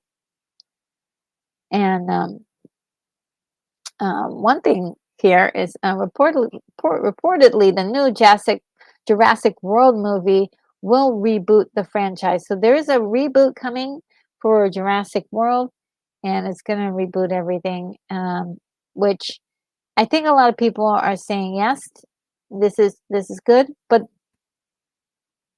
I thought that there was a cartoon that was really good that they were working on, and they could have expanded the idea. I didn't see that. I mean, I don't see any need to reboot the franchise, but if they, hey, if they need to, this is another one of those franchises where it's just been movie after movie after movie after movie. But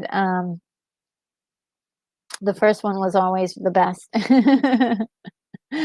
Now, speaking of sequels or franchises. This is Beetlejuice is officially going to become well, it's already been a franchise because it had that cartoon show, but it's going to go off into sequels now.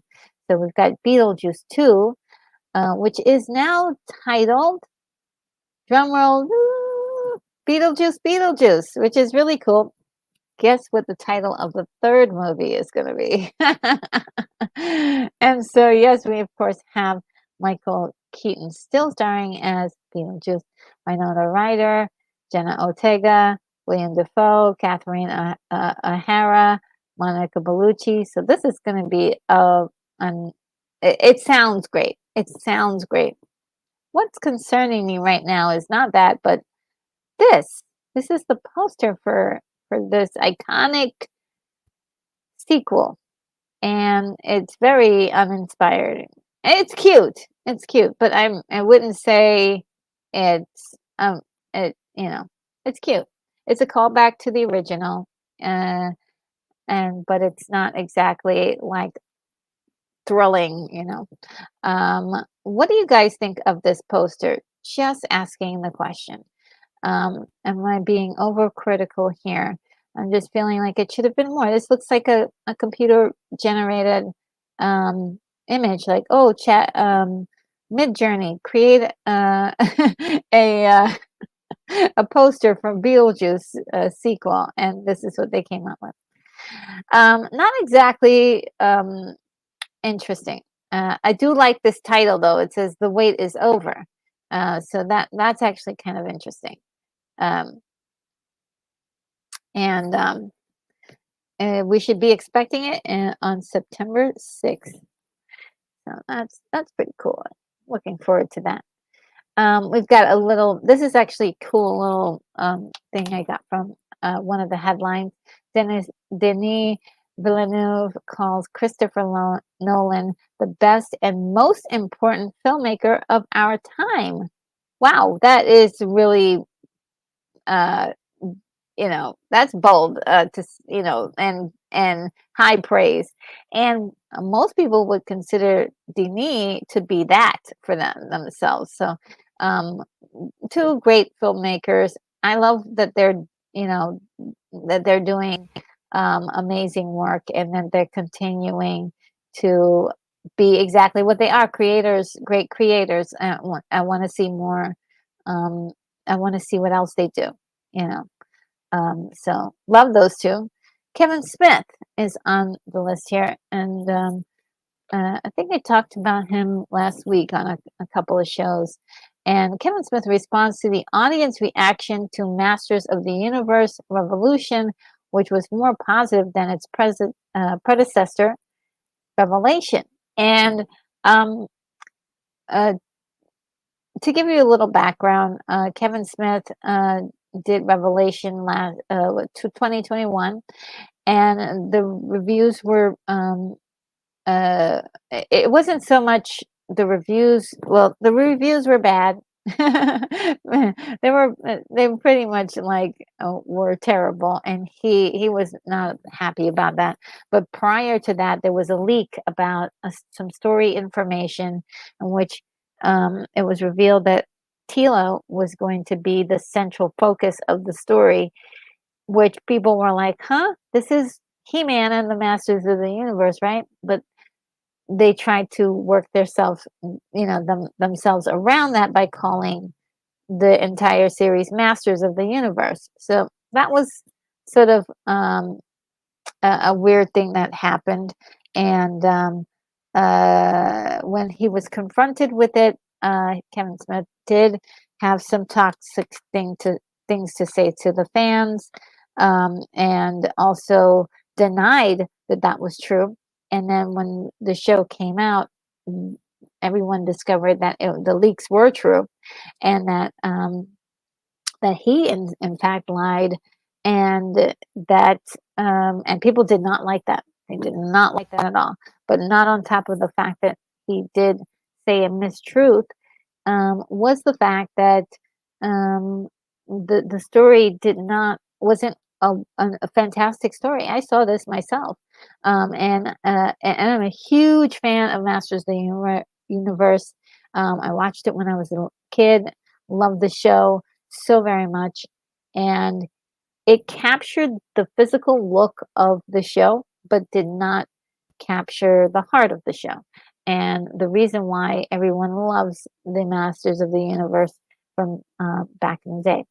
Um, from what I'm hearing from a lot of people, the revolution, the new release or the continuation, really centers around Prince Adam, and it centers around He-Man and Adam, and it feels more, from what I'm hearing from people, more of everything they wanted from the series, that they felt like they should have gotten in the first one. So, and then there's even more um, background story for Skeletor too. So this is very good. I'm actually proud and happy. I'm happy for him that he was able to turn this around. He said that he was expecting everyone to hate this movie. I'm sorry, this series, and based on especially what happened last time, and was very nervous about it, and was happily rewarded that people love the show. That's really good. I like to see that happen. And there is another, I believe there's another series coming out after this. So I think it's going to be three, um, uh, yet another thing happening after this. And I'm hoping that they land the plane for this, that it actually is just as good as what they're saying the second one is. I'm going to try to check it out soon. It's just one of those things where my time is limited. I'm not sure if I'll be able to watch it, but we'll give it we'll try, we'll try. And I wasn't exactly running to it because of how uh, the last one was a little bit unsatisfactory. I wouldn't say it's horrible, the first season, but it was definitely a letdown in many ways. Uh, the and there were a few highlights that I really enjoyed, and all of the actors were fantastic. And there was a lot of, and for me, there were a lot more positives than there were negatives. But it still wasn't the thing enough to get me excited about seeing the second one. But eventually, I will. I will. Um, see if I can push for it. Madam Web is coming out soon. It's going to introduce three spider people who could finally provide Eddie Brock with a Spider-Man like adversaries in the absence of Peter Parker.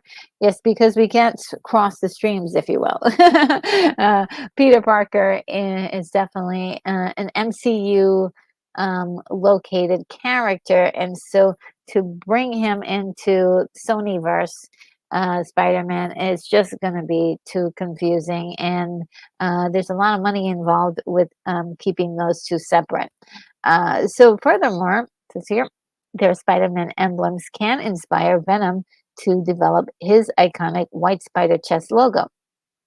So this is definitely a good avenue to go down, and we'll see what happens. There's also Craven coming out as well. So Craven has been, I would say, up for a challenge on its release, but we'll see what happens. Unfortunately, the Sonyverse has had only, I would say, success with Venom, and everything else has been really hard. Except, and also the Spider-Verse um, animation is also another thing that's there. So they've been getting wins and losses in this, and so they're just trying to figure out their footing in all of this, and also still stay relevant. So here's that. Disney Plus and Hulu is stopping account sharing from next month. So get ready for awkward conversations with family and friends. Yes. So yes, these companies are realizing that there's way too much account sharing, and so they're going to figure out ways on cracking down on that, as they say, just to make sure that they're getting their money's worth, and people aren't taking advantage of, sharing the platform out to their friends. So, um, this means a lot of money. They are, you know, can project, hundreds of millions of dollars, just by adjusting that. So this means lots of money for these guys. Also, this was 2 days ago, but Facebook is 20 years old, guys. My goodness, I had no idea that it was that old, but it is, and yeah, it's actually quite surprising that it's 20 years old. Gosh darn it, time goes by fast. Let me stop to see what you guys are saying. Oh wow, I'm missing out on all these comments.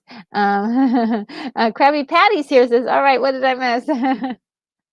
A few things. I did a tribute to Carl Weathers. So if you want to go ahead and rewind or go to the beginning of the stream, it's really sweet and somber, and we had a few moments of silence for him.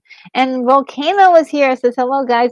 The Rock has bullied Cody Rhodes out of the WrestleMania main spot. The Rock has now go away heat, which any wrestler doesn't want. Internet is on fire. Oh wow, I had no idea. I had no idea. I think The Rock is building himself up to be like sort of the bad guy of the WWE. He's doing that on purpose. He knows what he's doing. Um, so from being the good guy to being the bad guy. Uh, and Koj is here. How are you, Koj? Says, I like Beetlejuice, the Beetlejuice 2 title. Yes. It looks interesting. It looks interesting. Um, and Krabby Patty says it looks like a placeholder until they commit to the stars. Oh, yeah, maybe perhaps that's what it is. Let's see if I can go back there. And there it is. Yeah, it could be, and Jerry Minosa says a lot of dinosaurs. Yeah.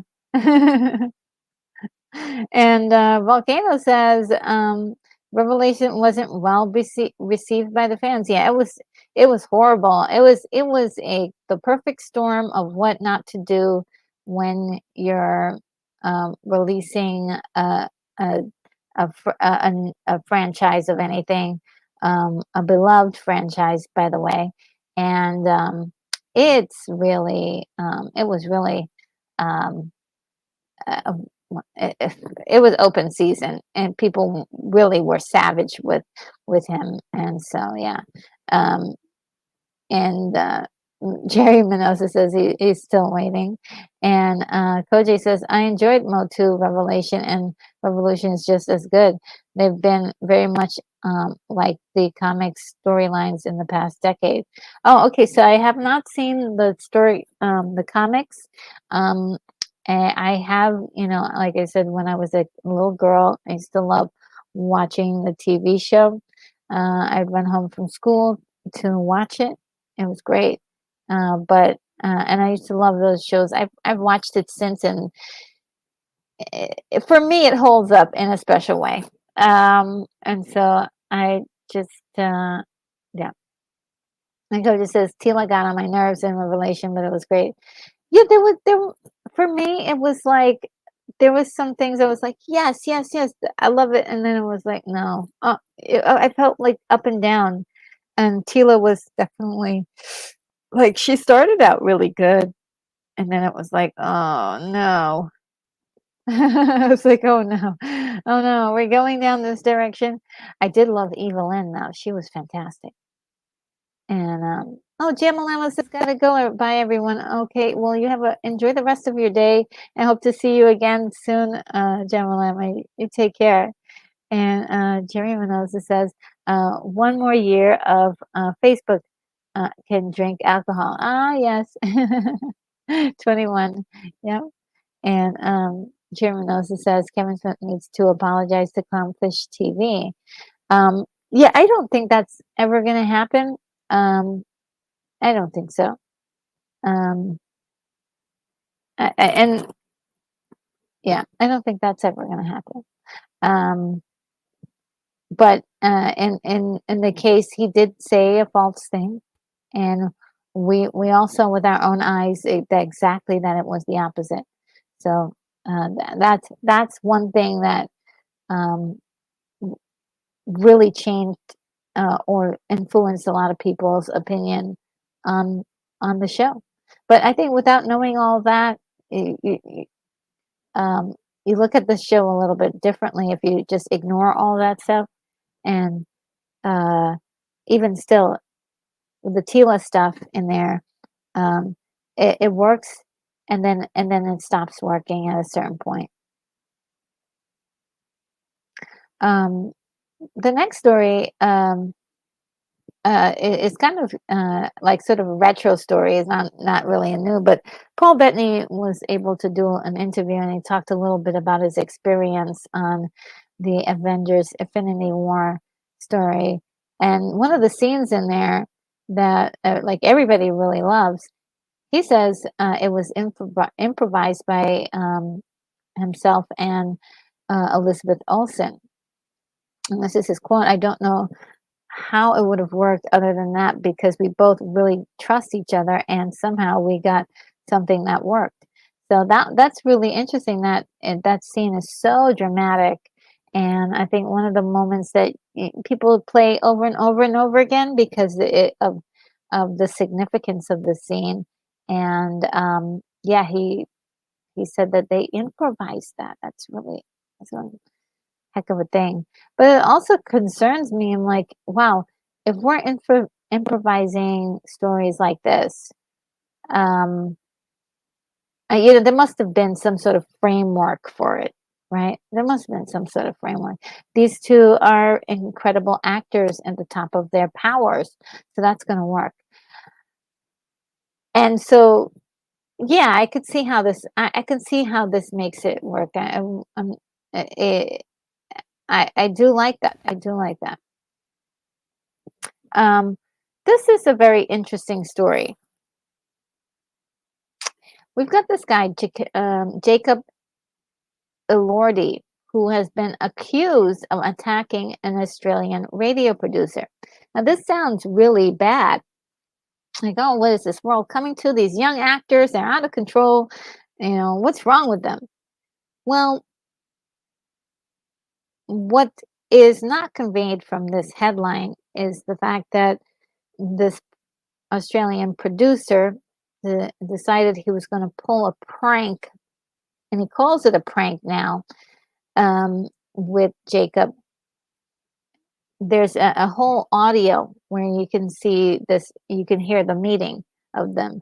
And in the beginning, Jacob is really cool. He's like, oh, hi, very accommodating and you know, uh, very much in good spirits. And so this producer says, I have this jar here. Can you fill it up with your bath water? Um, for, he doesn't explain why, but this has to do with his character on the show that he's on. And sort of like it's a reference to that. But I don't think that the producer realized that what he was saying was very offensive to Jacob. And also is if somebody said that to me, I'd be very, very scared. I would immediately if I had and he probably does not have security. That's the other thing is that we all expect, oh, he's an actor, he must be rich.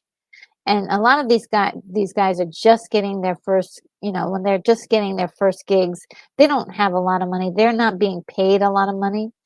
They're still dealing with a few thousands of dollars to get through the year. They're not really being paid a lot of money.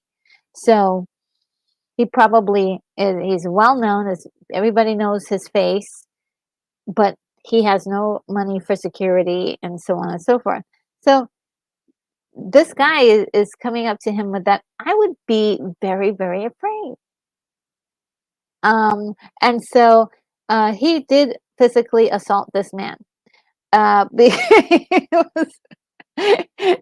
and do I condone that? No. But at the end of the day, um, the guy had no injuries.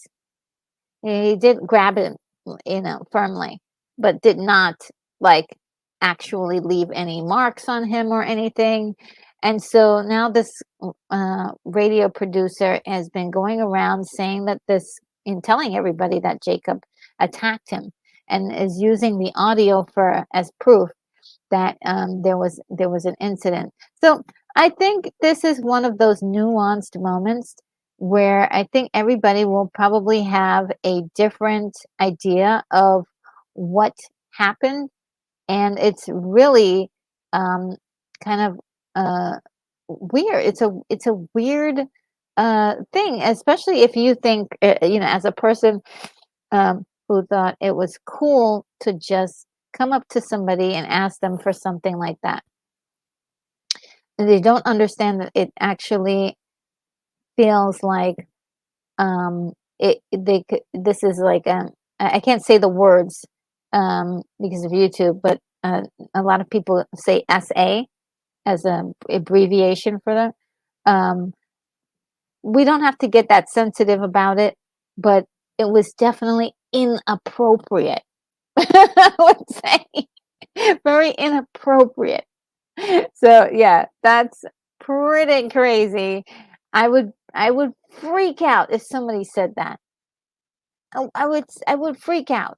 So yeah, I'd be like, oh my god, I have to create some space between you and me.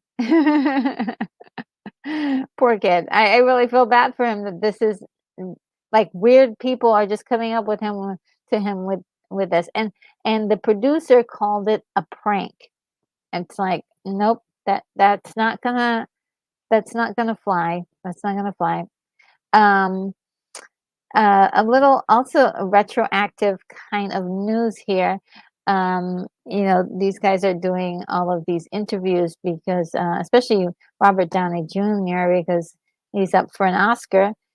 He says he recalls a meeting with Christopher Nolan pitching himself to play Scarecrow in Batman Begins, and that's actually quite interesting. So imagine him in the role. That would have been insane. And here's one I think is kind of, we've been having conversations with Stunt Brat 77 Smith about a lot of things to do with the stunt industry. And here we have an actor, Anthony Anderson, who spent the night in the emergency room a few nights ago, following an on-set fight that left him with injuries. And he really should have had a stunt person working with him on this particular scene that they were preparing for. So yeah, he the thing that a lot of people don't realize about a lot of these fights, they're like, oh yeah, this is a fight. They don't actually make contact. They do. They do make contact. They do make contact with each other. You see people falling into um, different spaces and like, oh yeah, all of that is breakaway materials. Fine, it's true, but it's also you have to know how to fall properly so you don't get hurt. And there's training that you have to go through. There are professionals that actually do this stuff for a living. Let them do their jobs. So yes, he should have had a stunt person in place to do this for him, and instead of spending the night in the emergency room. It is truly could have gone really terribly wrong, much worse than this. So um, I think sometimes people that they hear of Tom Cruise doing his stunts, and then they're like, oh yeah, well I think it'd be better if people can actually see me do the stunt. It I think it's better if you're safe. If you're safe, uh, and Here's some Star Wars news. And now this is from Star Wars Holocron. And they're like a fan site, but they also have a lot of inside detail about Star Warsy stuff. And I like to keep my ears and my eyes looking out for information about any of that stuff. So they say that Mandalorian and Grogu will reportedly start filming on June 17th, and that's the movie that is going to be coming out at some point. So I wasn't even aware that they had a script ready, but it looks like if this is true, that something is going to come of this. So that's pretty cool. And there he says that the source is the productionlist.com. So looking forward to that. James Gunn cast Supergirl as possible cameo in Superman Legacy. Yes, there were a lot of people saying that why did James Gunn cast Supergirl if they haven't even gotten a director for Supergirl, the Supergirl movie that he's planning, and the Supergirl movie that he's planning may not even come to fruition if things don't go well with Superman Legacy. So at this point, it's sort of people were questioning it. But if he is going to be, if she is going to be in Superman Legacy, that would be a need for her to be cast at this point in time. So a lot of people are very fearful that this new DC is being rushed, and maybe they have a point, but we'll see what happens. We'll always refer to the future on these items here. And we've got something this week here. Brad Pitt will star in Quentin Tarantino's final film, The Movie Critic, which is very interesting. I am curious about this, The Movie Critic. It's going to be releasing hopefully in theaters in 2025. And he's been working with Brad Pitt now for quite a few years now. They've been really great collaborators. So I can't wait to see at least this is about. The Movie Critic. I can only imagine. And we've got a little Zack Snyder news. Zack Snyder. This is from our friend Phil Abdul, who brings us this information. So Zack Snyder has plans for Rebel Moon Netflix content up to the year 2030. That's pretty cool. I think Netflix must be loving this because they love content. They love content. They do. As long as the sequel extended cut reaps similar returns for part one. So yeah, I know there's a lot of reports that and I don't know where from or why, because if you look at any of the charts, they reveal something other. But there were a lot of people who were saying that the Rebel Moon did poor numbers, and it wasn't, didn't have the numbers to continue on, and that is untrue. And it doesn't matter anyway because Rebel Moon Part 2 is already filmed, and they're only right now all they're doing is working on cleaning up and editing and post-production stuff. So that's in the bag. It's not like they're waiting to film again or waiting to know if they can film again. It's already done. So that is on its way, as well as two more versions, at least one to two more versions of the story. And there's going to be comic books, games, and so on and so forth. This is endless content, and we know that Netflix loves it all. And Jim Carrey will reportedly return as Dr. Robotnik in Sonic the Hedgehog 3. And this marks the second time he's broken a rule for the franchise, which is, he did not like the idea of doing a sequel, and he's going to be back for this one.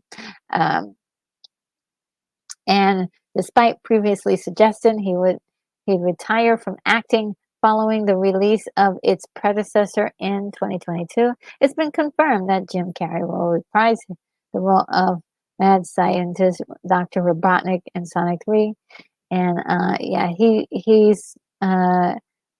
won't be able to escape this role because he's so funny in it, as far as what I've been told, and what I've been able to see in some of the trailer stuff, and snippets. And he's going to be back. And let's see what you guys are saying. Let's see if there's anything. Krabby Patty says Dolph put Sylvester Stallone in the hospital for 3 days. I'm not surprised. I'm not surprised. These guys actually get hurt, and they don't talk about it.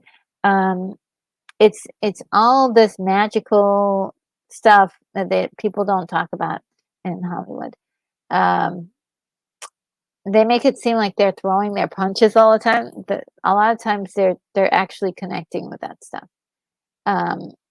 And who's the one who made me realize that there's a guy, Scott Adkins, that was a stunt person, is a really good B-movie actor.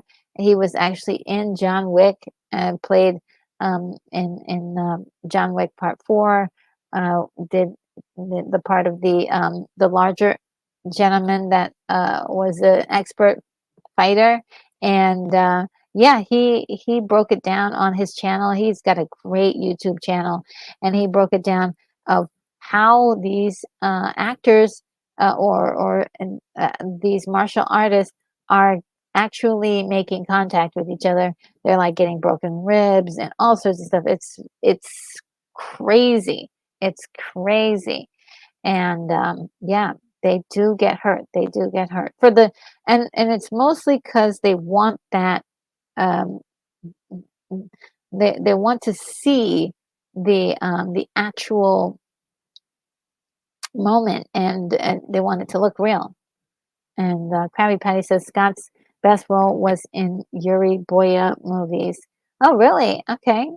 I gotta go down the rabbit hole of his movies, because he's done a lot of them.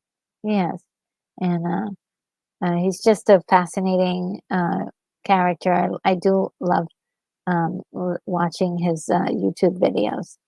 And for this one, a little Transformer news here. Transformers 1 is due to reshape the franchise when it's released in September 2024, and there are a lot of reasons to be excited about it. So it's gonna be interesting to see this, yeah, I'm looking forward to this. I'm gonna be following up on the Transformers new release there.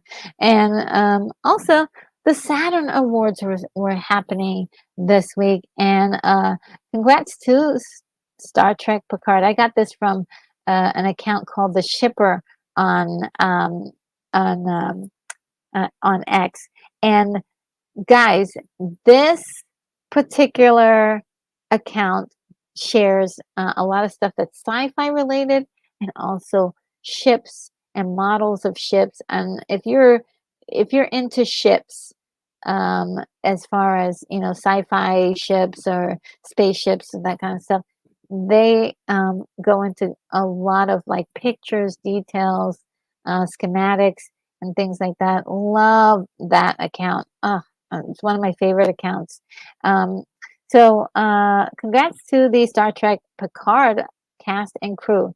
They got Saturn Awards for Best Sci-Fi Television Series, Best Actor Patrick Stewart, Best Supporting Actor, Jonathan Frakes. Best Supporting Actress, Jerry Ryan. Lifetime Achievement Award for the TNG cast. Very, very cool. And I'm actually really glad that they got it. I did not see Picard season 3, which I heard was a vast improvement from seasons 1 and 2. And it some people have even said that you don't have to even watch season 1 and 2 in order to enjoy season 3. I may dabble. Um, I haven't gone. I still have a little grudge to grind with Star Trek, but possibly I'm warming up to the idea of seeing Picard season 3. Um, and this is another little nudge in that direction, seeing that they won Saturn Awards.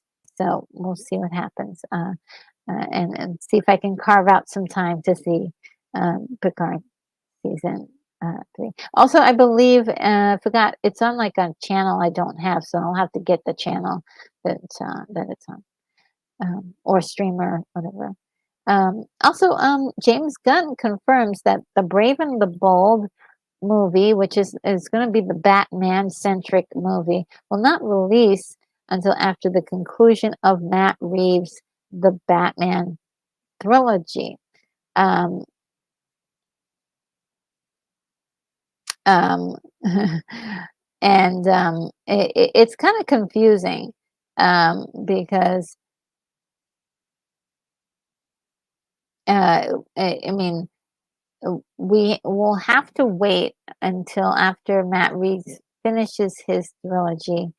Um, we won't have to wait. So these two ideas are going to be going on at the same time, which is very interesting, because if that's the case, I think they can do other stories as well, for Batman. And I'll leave it at that. Now, speaking of the DCU, this is a very confusing story, because uh, uh, Black Adam's Hawkman character Aldous Hodge addresses his potential James Gunn DCU return, and how his character story is unfinished. And that's true. But if he goes to the DCU, he may actually have a completely different character, or may have to start all over. And look, a lot of these actors, and they're so sweet. Um, if you, I really wouldn't stake, keep things too, um, how can I say this? There've already been a lot of actors who have been waiting to be part of the DCEU to discover that they are not part of it. So he may have also been invited to meetings to talk, and that's probably why he's speaking so positively about a possibility. But honestly, I have a lot of doubts about this, because they've already done that to Sasha Kaye, to Gal Gadot, and there may be some others, but I think as far as James Gunn actually bringing him into the DCU, it's very iffy, um, that he will. Um, but you never know. You never know. He might like that character, but it's not one of his characters that he created, or one of his characters that he has ever worked with. So I'm noticing he only is working with the characters that he had worked with on his own DCEU movies. Now, camera, action, Barstool. Sorry, lights, camera, Barstool has reported the first look at Jerry Seinfeld's second ever movie, Unfrosted, the Pop Tart story. which is going to be released. Let's see. It should hit Netflix later on this year. So the actors involved: Melissa McCarthy, of course, Jerry Seinfeld, James Marsden, Fred Armisen, and a whole lot more. Looks very interesting. Looks like it's fun. It looks like a fun movie. So I can't wait to see that. Then Denis Villeneuve says everything about Wall Street right now. Uh,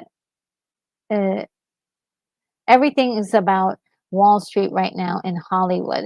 So all of the decisions, what he was meaning is like all of the decisions that are being made is about what's happening on Wall Street, how affect investors, and says we're in a very conservative time. Time creativity is restricted. What will save cinema is freedom and taking risks. And when you have someone like Villeneuve say things like this, and he's still able to create the incredible things that he's able to create, it just makes you pause for a minute and say, wow, um, you know, it's really tough to make a movie. It really is. And with a lot all of this interference, this is a lot of interference creatively. If you're a creative person, it's really hard to work with people breathing down your neck every 5 minutes. So yeah, I mean, it's a challenge. And for someone like him to say this, it really means speaks volumes. um let's see. Let's see what you were saying. Krabby Patty says, Star Trek is too nerdy for me. Same with Doctor Who. And Krabby Patty says, Hawkman died. He won't be reborn as the same actor. That's not how he works. Yeah, I mean, I think,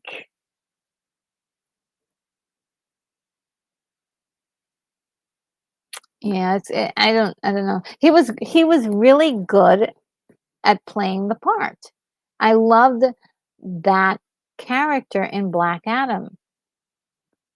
It's just it's a universe in which um I don't see anyone really using anymore. It doesn't feel like something that might be used. Um Unless somebody else wants to use them, and I don't see a future for that. I mean, just I feel bad for him. I feel bad. And I think he should definitely make some plans other than waiting for James Gunn to give him a chance on that role. Unless unless James Gunn like said something and that gives him the idea that he's gonna have an opportunity uh, and be another version of that character. So that who knows? Who knows? Who knows? Matthew Vaughn, just this isn't one of the thing. Matthew Vaughn has been making the rounds, been talking to different people, and so I think this post credit production, they may have gotten a lot of these quotes from like interviews that was done with Josh Horowitz. But this also they've been, like I said, doing the rounds. Matthew Vaughn thinks that recasting Henry Cavill as Superman in a Red Sun adaptation would be an interesting movie. And this is something that um, Henry Cavill has mentioned several times in the past. And I mean, like up to, I would say, 10 years ago. Uh, definitely. I was paying attention. And Red Sun, according to Matthew Vaughn, was one of the cleverest comics I ever read. Wow, you could imagine remaking Red Sun with. Wow, could you imagine remaking Red Sun with Henry Cavill? That would be an interesting movie. Yeah, I mean, it does sound like an interesting movie, and um, it's, it's just that it's this is being Warner Brothers and oh gosh, my voice is going. Uh, Warner Brothers and the and DC Comics and having that whole sort of axis kind of come together in the right format is it's just a dream at this point. But I think he was just imagining and having fun with that. I don't think there's any real determination or real goal to try to do this. So just for the fans out there, this was just some nerd cookies for us to munch on. And let's see, there's a new project being formulated. Matthew McFadden, Michael Shannon to lead Netflix drama Death by Lighting, and Michael Shannon and Succession star Matthew McFadden are set to lead a new historical drama about the rise of President James Garfield and his assassination by a former supporter. So yeah, this is something being in the works right now with Netflix. And Donald Glover has been revealed that Donald Glover has revealed that the script for the long-awaited Community movie is officially done. Finally, and he says, "I'm all in." Now we're waiting for a script for the series that he's putting together um, um, for Star Wars, and I forget Lando Calrissian. What the heck? And then there was one other thing I think he was writing. But yeah, so he's got a lot of work to do, and we haven't heard anything about his what he has to say about Lando just yet. But he's got one of his scripts done for Community. Um, movie. He's oh, by the way, he's also very hot right now because he has that movie sorry, that series um I forgot the name of the series. Does anybody know the series right that's just been released uh about, let's see. I thought I had it. They've been promoting this thing all weekend. It's been crazy.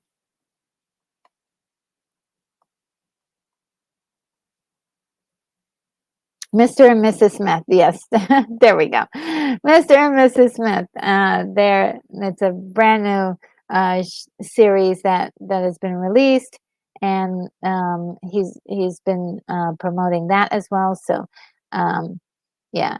And Krabby Patty says Brosnan nailed Dr. Fate, and yes, he did. He did. He did nail that very well.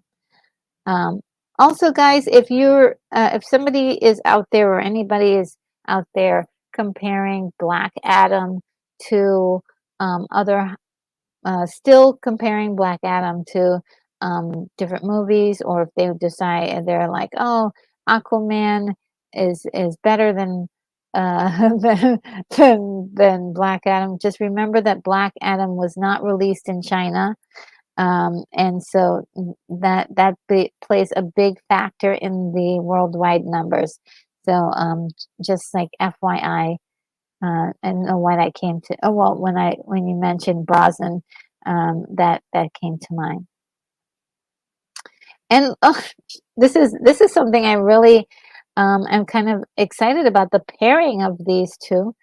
Cameron Diaz is cracking skulls alongside Jamie Foxx in new footage from Back in Action, her first movie in decades. And so yeah, one of the she's just an interesting character. I love um, you know, I'm just fascinated by Cameron Diaz, and so I would like to see what she is up to. I can't wait to see this movie that she's doing here with Jamie Foxx. And let's see. We're closing. We're almost done, guys. Entertainment Weekly reports that Reba McEntire is returning to the small screen with a new order for a new, currently untitled sitcom pilot for NBC. So she's, coming up with something soon, and I guess we are gonna hear about the title of that sitcom soon. It's been more than 20 years since her show Reba. Isn't that cool? And she pretty much looks the same, right? As she looked when she was doing Reba, pretty much the same. Um, and Vertical has set a March 8th day and date release for American Dreamer, an indie comedy starring Peter Dinklage and Shirley MacLaine, to which it's acquired North American rights. This is really Shirley MacLaine. My goodness, I can't wait to hear what everyone thinks about this. And I'm really curious as to where we can find this, if this is going to be streaming or if it's going to be in the theaters. Um, what is going to happen. And just remember all of those movies from the 80s with Shirley MacLaine in there. And she was just always such a powerhouse. And not to mention all of the amazing movies that she did earlier, too. She was a triple threat: singing, dancing, acting, absolutely incredible. So she's still going at it. Love to see it. Love to see it. Um, we also have Amy M. Adams is nearing a deal to star alongside Jenna Ortega in a Taika Waititi film. And it's an adaptation of Clara and the Sun. This should be really good. And this is why I say this. This is more or less Taika's wheelhouse, doing a smaller films that are unique instead of doing these big blockbuster action-packed um, movies. I think that this is where we need more smaller products with him in it. Not to mention his TV series that he's got going on is rather doing well. And Sterling K. Brown says that he already knows that he'll lose the Oscar for Best Supporting Actor to Robert Downey Jr., and he's totally fine with it. Yeah, this is really funny in a way. I mean, this is what I'm talking about. Humble, humble.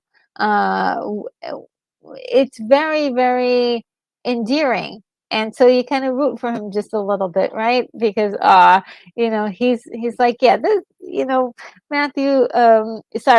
Robert Downey Jr. is like, the greatest of all time. He's the GOAT, and let him have that award. But still, I hope he does get that award though. And so on this day, old school. I love following this particular account on X.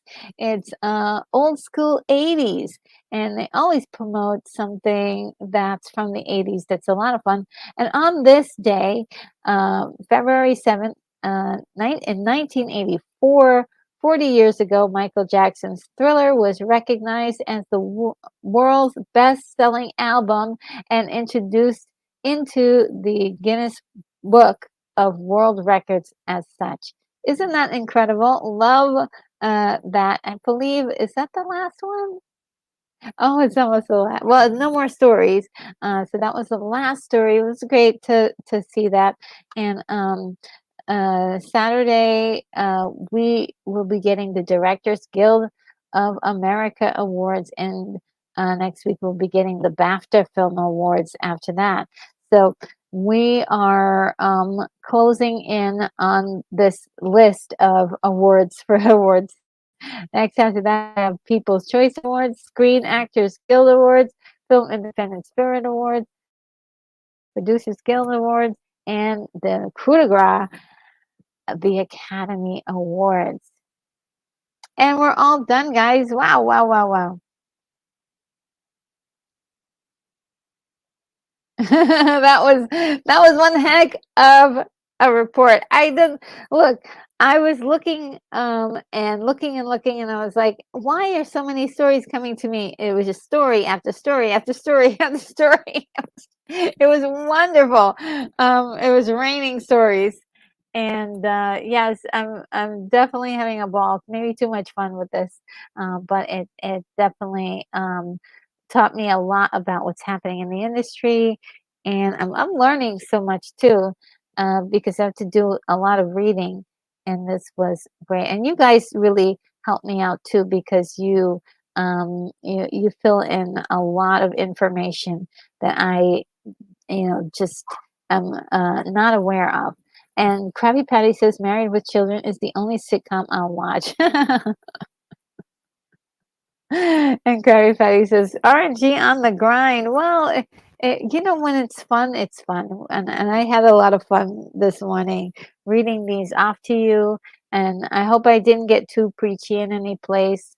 And I definitely, wanted to be respectful of all people, and not. And I think my motto is really try to, as best as I can, treat everyone like like human beings, and even if I don't agree with what they're doing or saying, but try to be as gentle as possible, and treat them, um, uh, you know, with kindness and care, and not be bombastic and insane. And wild and such. But you know what? I really appreciate you guys hanging out with me, and for these stories. They were so much fun, and like I said, they kept coming, and I kept accepting them, and it was a great time. Just to let you guys know what's coming up next for me, I'm just gonna um, do something. Look at my little list here to see what's coming up next. All right, so what's coming up next is this Friday. Oh, I'm sorry. Later on tonight, actually. You might be able to catch me on Lorena Creole's channel. She is doing, there's actually a Disney call, or Disney earnings call. And she is going to be covering that tonight. I might be able to talk with her. I hope I can. But if not, if you're just there to see her show, it's really actually pretty good. Um, uh, if regardless if I'm there or not, but I should be there. Um, the other thing is that on Friday you can expect a discussion from me, continuing the 1984 celebration party that we're doing for 40 years of movies, and this is the part 3 that we're doing, detailing all of the movies that we remember from that time period, and a few extra ones that I didn't know existed. So we're learning at the same time. It's great. Also need your participation on that too. So if the more the merrier, so we can have a wonderful, healthy discussion. Now on Saturday, I will be doing a watch party. And what will I be doing the watch party on? Any takers in the chat? Anybody know what we'll be watching on Saturday? Anybody? Bueller? Bueller? We're going to be watching Superman 1978, guys. One of my favorite movies. One of my favorite movies of my childhood. This is great. I am probably going to be fangirling out while I watch this movie. As it takes me back to 1978, and yeah, I'm really excited about that. Some other things, other movies we'll be watching for watch parties in the future will be Saturn 3, and we're looking into some others. Let's see if Saturn 3, Total Recall, Labyrinth. So those are a couple ones that may be coming up after that. And so, yes, that is all that I'm going to share for now. Yes, Krabby Patty, you're right. Superman. Stuntrat says Superman. Yes, good to see you, Stuntrat. I mentioned you earlier because we were talking about stunt people, um, and some poor actor thought that he didn't need to have a stunt person, and he ended up in the hospital. And Krabby Patty says, "I beat you to it. I watched all four." Yeah, me too. I love all of them actually. I just do. Kathy says, "Okay, I'm back. Could you please think about putting entertainment in front of news on your thumbnail?" Ooh. Um, well, okay, so I will do the title because the thumbnail has like entertainment type things on it. Actually, I'm gonna change the thumbnail. I'm gonna change the thumbnail. But I'll see what I can do. I'll try to put entertainment or Hollywood or something in one of the I'm working on it. We'll work on it. Thank you, Kiwi. Because there is a lacking or something I want to tweak about this whole thing. So we're forming things up. It's almost like clay, like just gently moving things around and shaping things up. And so, yes, I love your feedback. And Mr. Londell's Groovy Movie says, "Great movie. I did it about a year ago." Yes, it's just great. Just such a classic, wonderful, um, inspiring movie. It's inspiring. Yeah, it says Superman 1978, and some says, "Love you, my sweet retro." Oh, thank you. I love you too. You're just amazing, and uh, and let's see. Um, And Krabby Patty says, "I love the witty and formal dialogue in those movies. Wish more people talk like that." Yes, it's definitely for you know, we spoke a totally different language in the 70s. We spoke a different language in the 80s, and that's why it's so cool to watch a lot of the older movies, like watching Casablanca. Like, oh, that uh, they're using a completely different vernacular. It's wonderful. It's just, and I suppose like 20 years from now, everyone will have a different vernacular from what we use now. It's great. It's interesting. Um, so yeah. All right, guys. Well, I think I am going to nurse my voice, um, so that way I can participate in some activities later. um, and get ready for the big show on Friday, where we're going to look at some more 1984 movies. It's going to be a lot of fun, and so hopefully I'll see a lot of you guys there, or at the watch party. So, guys, without further ado, I bid you adieu, and I will see you in the next video, a live stream, or members chat, or whatever. Take care, everybody. And oh, don't forget to subscribe if you haven't, and also give me a big like, give me a thumbs up.